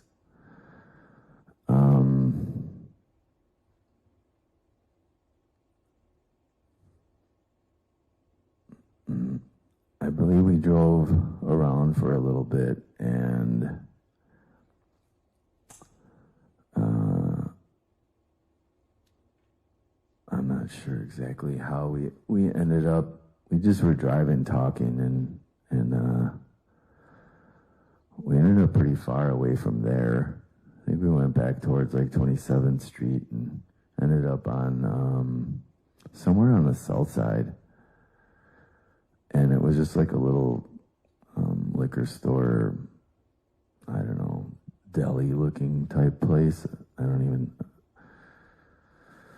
know the name of it.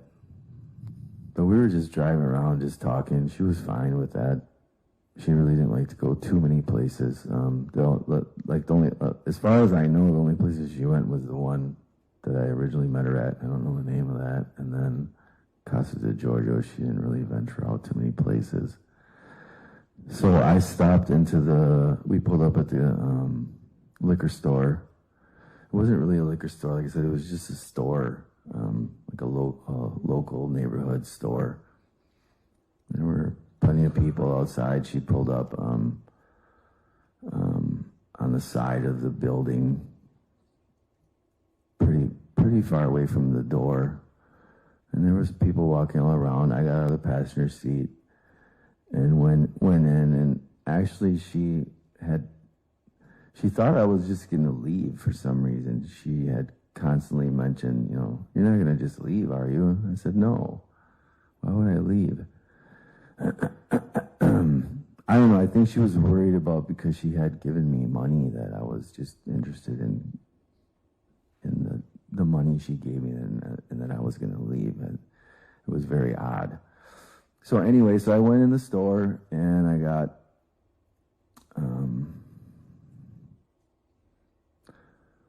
a few things. I don't remember everything.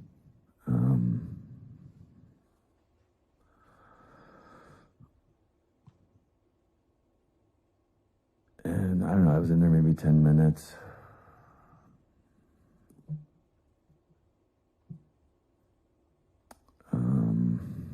Then I came back out, we left.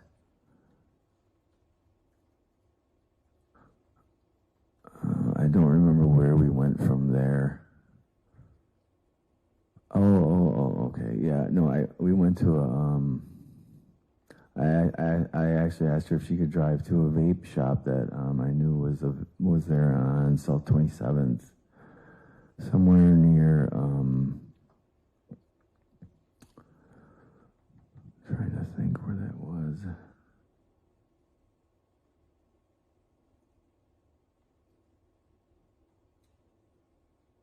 I don't know, maybe it was somewhere near college. It was on South 27th, the vape shop. They were closing. She pulled up and parked, and I went in.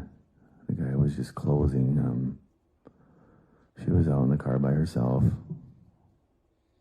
She had her phone.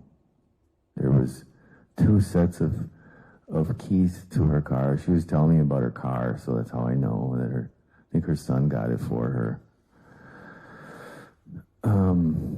So there were 2 sets of keys in the car. I went in to the vape shop for probably maybe 10, 15 minutes.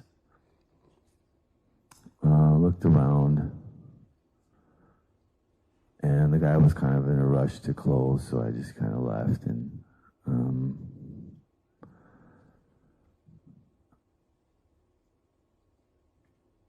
I believe we then, from there, we went up the road to another store.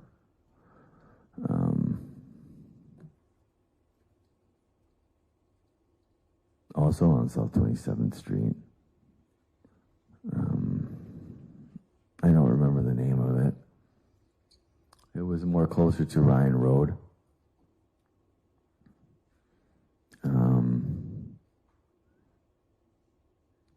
I parked. There was a lot of cars there. It was pretty busy, and I parked really far away from the front of the building. At the end, or she parked. Sorry, she parked.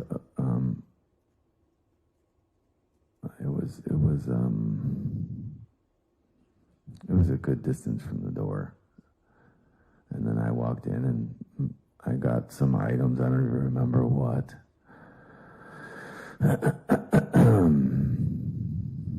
So,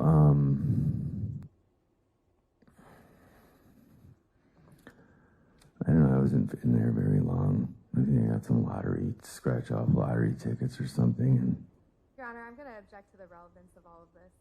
Sustain. Do not talk about that. Continue on with your testimony.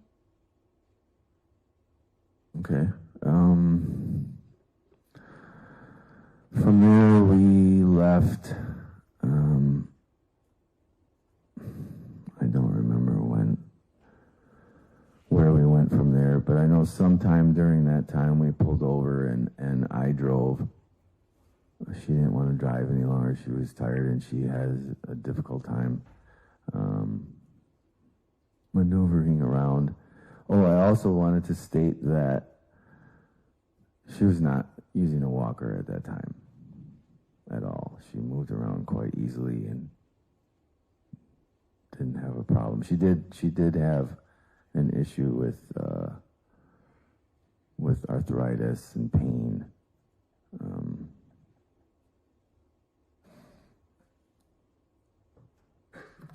I know she had told me about that before.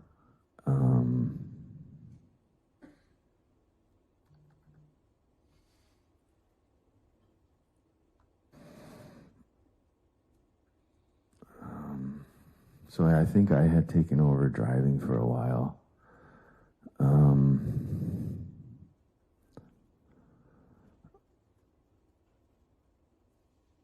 I think at that point I had contacted a friend and I went to go meet him somewhere on the north side.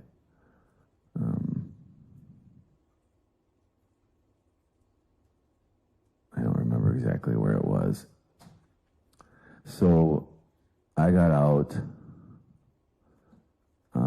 went, and my friend's, I parked, and she was fine, and I got out and went in my friend's car, and we left and went to his house, which was just right up the street. She just waited there. wasn't gone long, maybe a few minutes, 5, 10 minutes. And I came back, and she was there in the car. It was right by a busy road. There was a store nearby, also right nearby. I don't remember the exact intersections.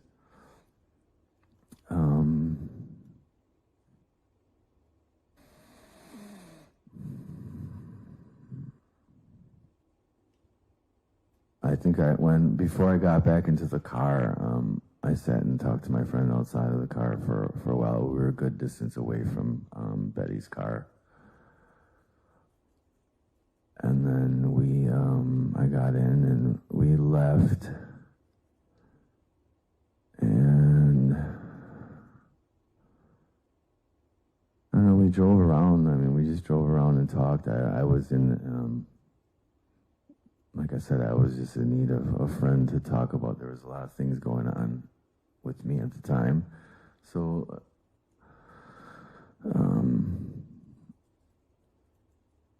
we just, like I said, we drove around and talked a lot. From there we went, I believe we ended up back towards the south side. I was just driving around anywhere. I wasn't even sure where we were headed. We had no destination. I eventually stopped at another gas station. I don't know how long that was. Your Honor, I'm going to object to relevance again. What? Sustain. Okay. Don't talk about that, but continue on. I object, Your Honor. This is relevant because I went to a store and left and parked up the road and went back in.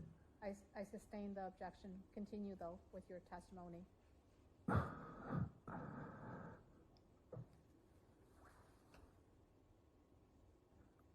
All right.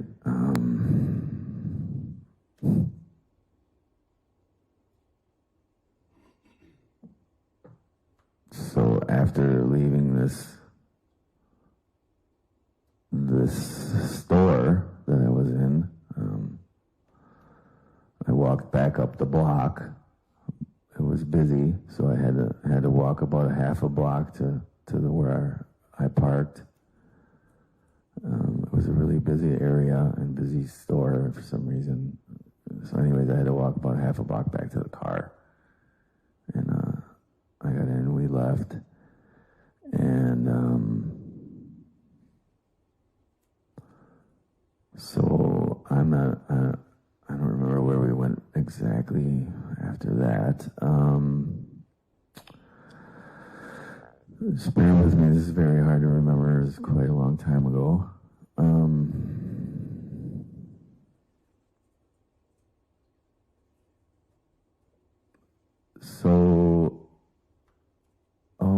So we were looking for a place she wanted to stop to use the bathroom.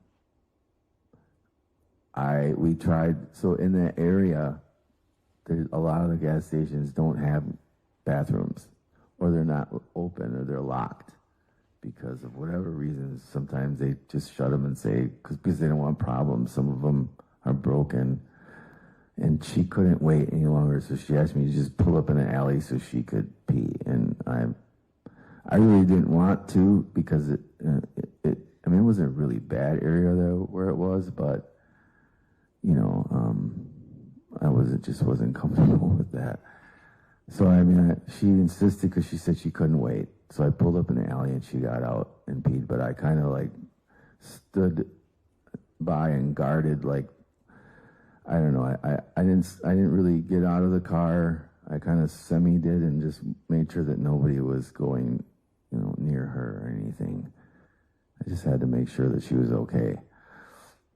So she went pretty quickly and got back in the car. I had no idea that I think she said she used her sock. I did not know that. If she did, I would have found somewhere for her to go to the bathroom so she could have used it properly, but she couldn't wait. And I understand. I know sometimes women are like that.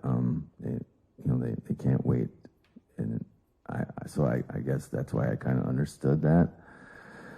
And anyway, we pulled off. That was no big deal at the time. It was a little odd, but she's human. She had to go, so anyway, we pulled away from there. I believe we went to,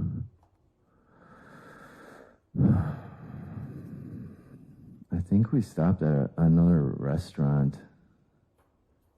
Your Honor, we've I been don't- talking about going around in circles for now 45 minutes. I object to relevance. Well, Um, we went in I'm going to together. take that objection under advisement, so I'm going to allow you to continue your testimony, Mr. Olson, but remember to keep it relevant. Okay, continue. Well,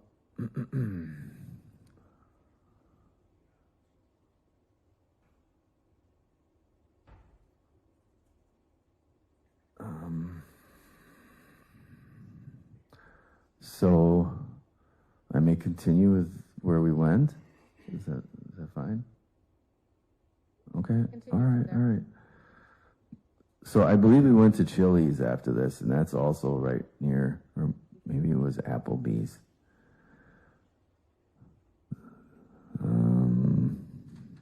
That's right. No, it was Applebee's. It's off of, I think it's off of College, and like 13th or something, somewhere over there. Is there? I think there's a theater over there, or a hotel or something. Anyway, we went in there very briefly, but they were closing, and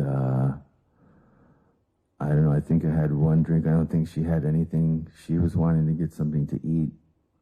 She didn't eat at Casa de Giorgio. I had like an appetizer, I think. So I was hungry as well, but they were closing, so we went in briefly and then we left.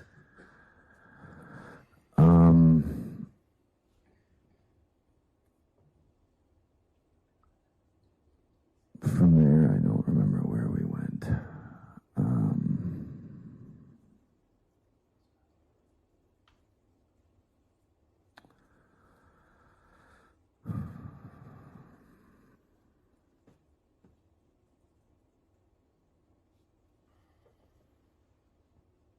trying to remember what happened after that.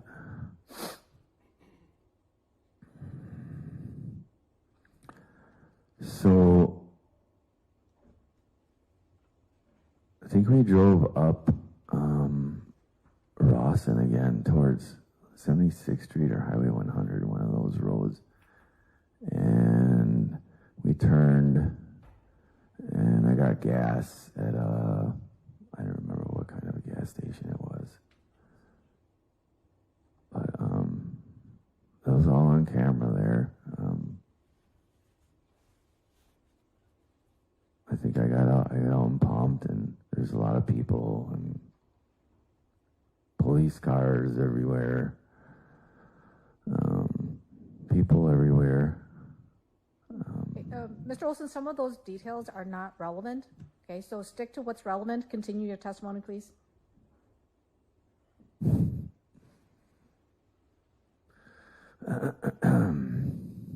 So I got gas if we filled it up, and I believe I used her card. She let me use the card, or I used the cash sometimes that she gave me when I went into numerous of these places. But when I filled up her tank for her, I used her card at this gas station.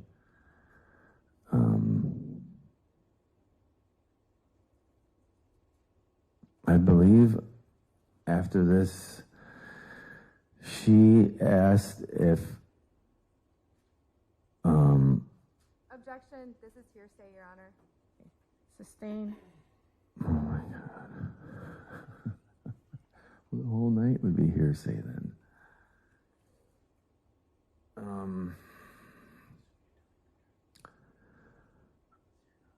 And avoid commentaries, Mr. Olson.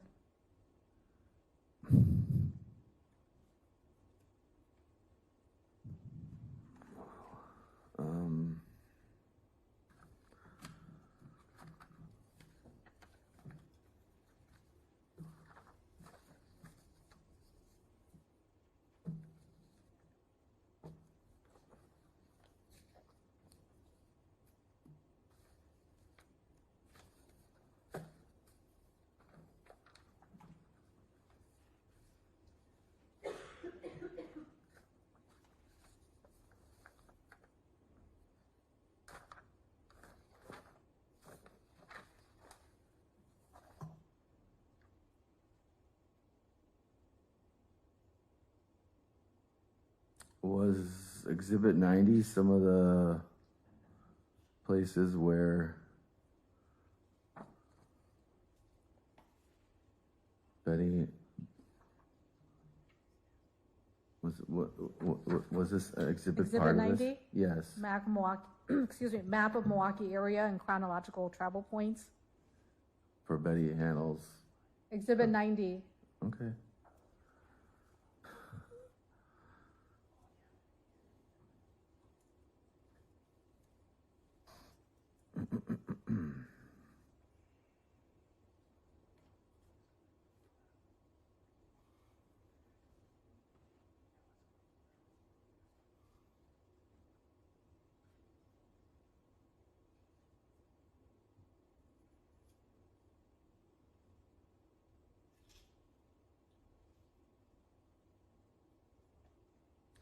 So, from that gas station, we drove. Your Honor, I'm going to object under 90403 and ask to move on. Even if this is relevant evidence, it's been a confusion to the jury or a waste of time. What? Overruled. Continue. So from here, we went to a hotel on Rawson and Highway 100. I don't remember the name of it. There's like a bar restaurant right across the street. So she asked if I minded if Objection. Hearsay. Sustained. she gave me her card to go in to rent a hotel room.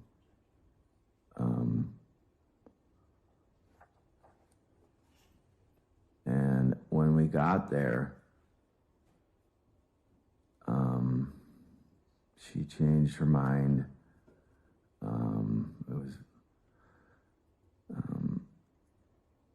They said there was more going on.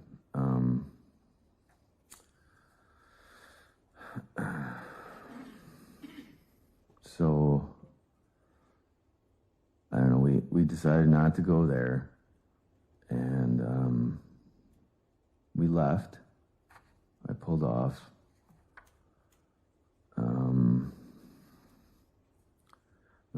I'm not trying to confuse anybody. It's just hard to remember No everything. commentaries. All right, okay.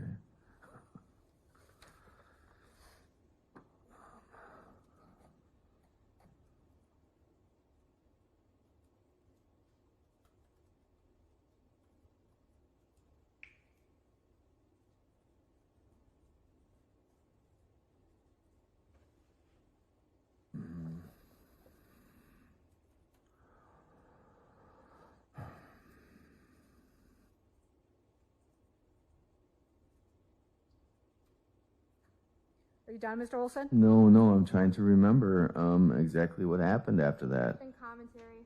Yep. No commentaries.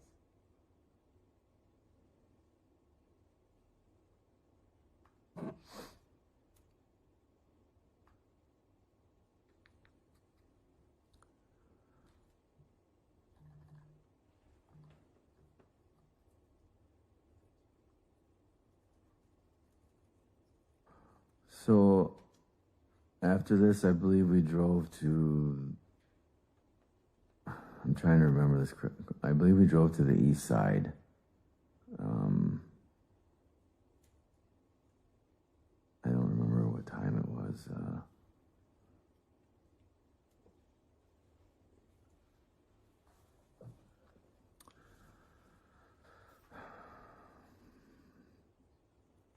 I think we were on North Avenue. I remember turning around. Objection. Okay. Relevance. Overruled. Continue. So we were on North Avenue in front of Jalisco's, I believe it is. And I turned around in a parking lot right there. I think it's a hospital parking lot. And we proceeded to go west on North Avenue. And I think we parked, we were going to go in somewhere on the east side.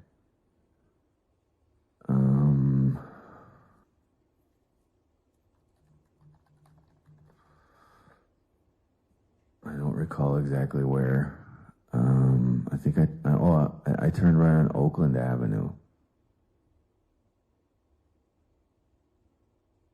And then we parked, and I think we went to a bar or tavern over there.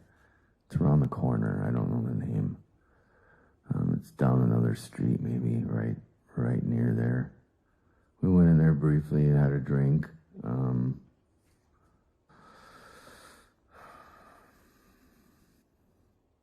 And then we left, I believe, I don't know, maybe it was around midnight at this time. I'm not positive. I don't remember what time we left Casa Giorgio, but I don't think it was 3 o'clock as others stated, but it could have been, but it didn't seem like that because I don't think we drove around that long. But from there we went to, I can't remember the name of the area. Okay. Mr. Olson, you need to stop making commentaries.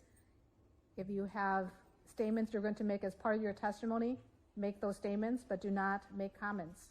Okay. We do not need to hear your thought process.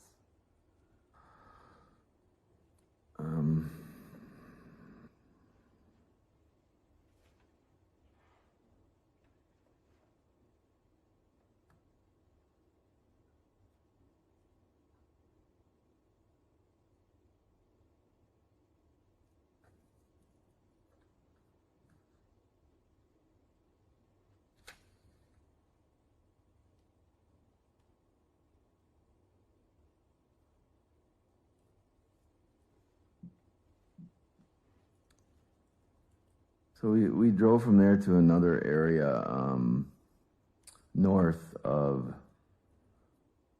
south of the east side. Your Honor, objection relevant. Driving around isn't part of any of the crimes. Sustained. Okay, continue. There were no crimes committed. I don't know what crimes were committed there. Objection, commentary. Mr. Olson, you were instructed by the court to not make any commentaries, and that would have been argumentative with state simply based on their objection. You did not allow the court to rule on that objection in a timely fashion and also in an orderly fashion. Continue, but that's notice to you that you need to testify consistent with the rules the court has set.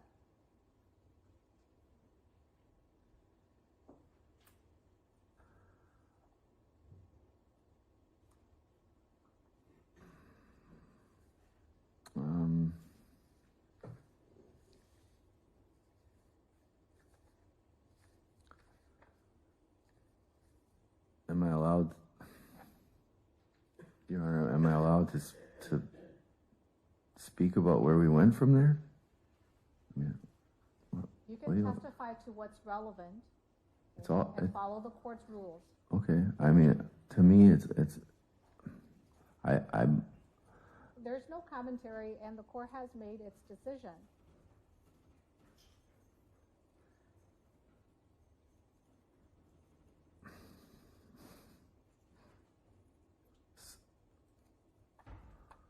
So we went to another establishment on it's, I can't remember the name of the area. It's south of downtown, not too far from there. It's a nice area. We went into another bar. It was a very busy area. And we went in somewhere over there briefly. I paid with cash.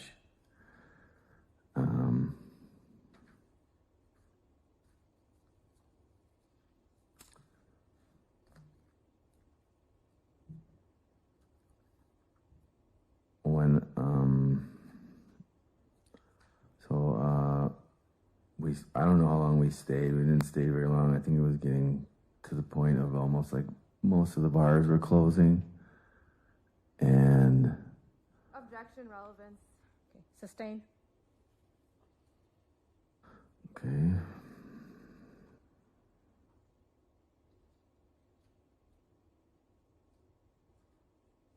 All right, it's 5:28, so I'm going to stop it here, members of the jury.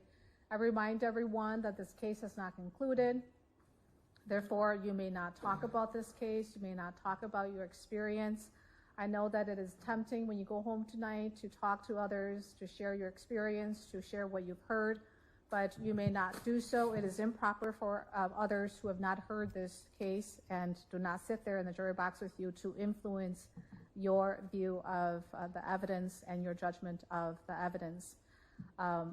Furthermore, do not watch the news, do not post about your experience, do not conduct your own research, and you're also ordered to, pursuant to the court sequestration order, to stay away from parties who are involved in the presentation of this case for your consideration, and likewise the order is for them to stay away from you as well. As I indicated, report to G55 tomorrow, enter on 9th and State, and all 14 of you are ordered to appear by 8:30, and then we'll go on the record shortly thereafter. Juror 27? Yes. Okay. We'll do that in just a minute. Anyone else? Okay, and then juror 2? That's correct. These court doors, the doors will be locked anyway, and there will be no one here to let you in. So you have to go on 9th and State, which is, you know where the parking lot structure is for MATC? Yeah, from that area, that's where you'll be entering. That's called the criminal justice system, or the criminal justice building. Yeah. Yes, it's in that building. When you enter and go through security, the deputies there will give you further instructions on how to get there.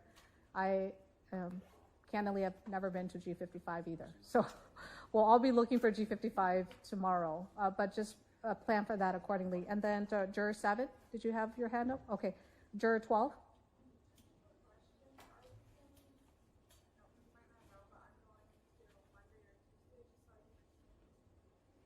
I do not know, but I would advise you to potentially plan for that. Yes. Juror 20? My employer is going to want major documentation on all of this. Is it possible to have documentation now while the time spent with this case? Jury management is closed, but I can write you a letter on my letterhead if that helps you. Does anyone else need that?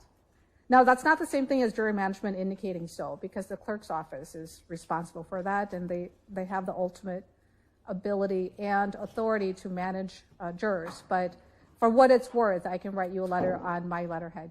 The reason why I asked that is because we are coming on Saturday. I had to tell my employer that I'm coming before on Saturday. Sure. That I understand that. Juror 26? Okay. So how many jurors need letters? Okay. I will, as soon as I get off the record, I will quickly do that. Would by email be sufficient, or does it have to be printed? Okay. Then what I'll do is, instead of holding you up, I will write that letter, put it in PDF format, and give it to Mr. Clerk to email you. Just make sure that we have your email address. Thank you. Anyone else? Okay. Again, thank you. I will see you tomorrow at 8:30. Yeah, leave your notebooks. The deputy will come and collect them. Make sure that your juror number is on the inside first page.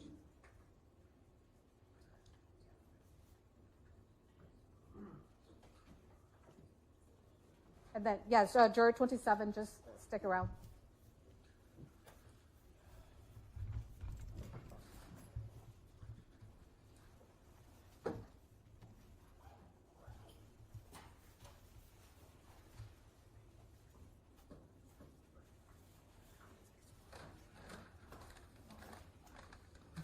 And last one, please close the door. Okay, we're same appearances before. Juror 27 is the remaining juror. And what is it that you'd like me to know? Yeah, it's my 41st birthday tomorrow. I've already canceled plans for this weekend earlier this week. And I made new plans on Saturday. So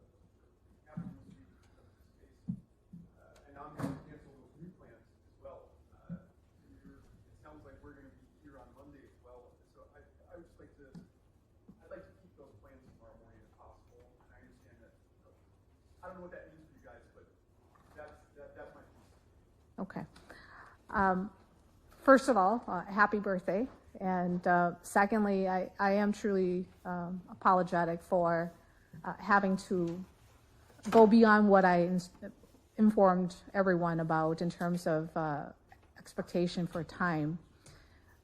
But as you heard me say several times, you know, we really can't proceed until all the selected jurors are present. I know it's a big ask of you, but is there any way possible that we won't be going on Sunday? I don't have permission from the chief to have a trial on Sunday, but for sure tomorrow from 8:30 to noon. As for Monday and Tuesday, I really have no idea. There's also, you know, everyone's anticipating that, you know, storm that's supposed to come through. As a matter of fact, you know, whatever that storm might turn out to be, there's a possibility the courthouse might be closed. So I don't know. There are just so many things that are so fluid, and it could affect the way that we can proceed. But certainly tomorrow is confirmed, 8:30 to noon. And if you just operate on that information, that's the confirmed time, meaning that you will be allowed to leave in the afternoon. Does that help at all? Can you still report for service? Yes, I'll still report for service. I'm just trying to express that, you know, I've already canceled plans once, and maybe Yeah. plans now may have to cancel plans again. And that just really sucks. I know, and I apologize. I completely understand. Thank you. Okay, we'll see you tomorrow.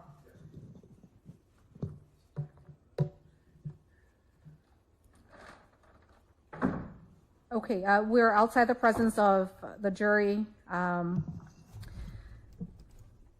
Just one thing I want to know on the record is that juror number 1 did have her eyes closed throughout the testimony. I don't know what that means. Certainly she was still paying attention, I could tell, but she did have her eyes closed. That's noted.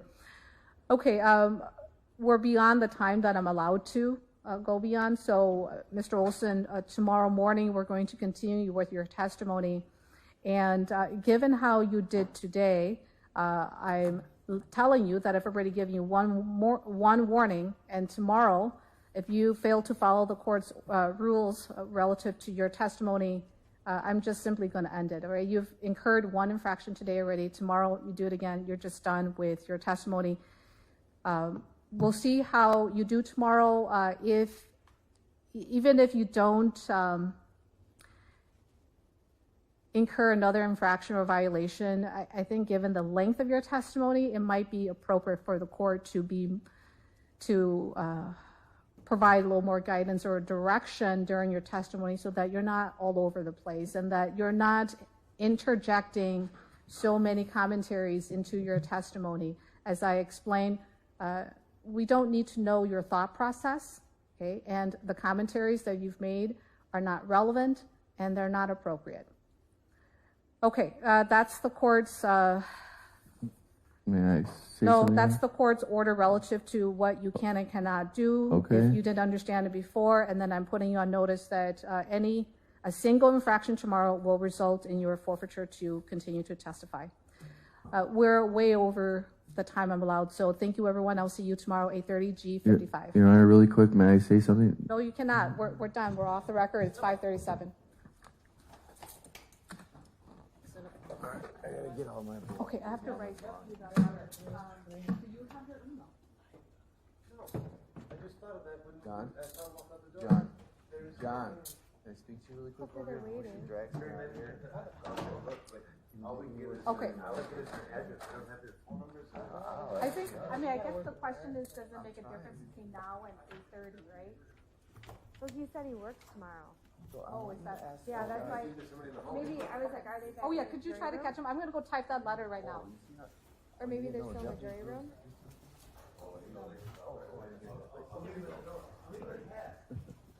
So I want you to ask the judge to have me moved out of the hole. I'm in GP, I'm not in punishment. I've never done anything wrong in the jail.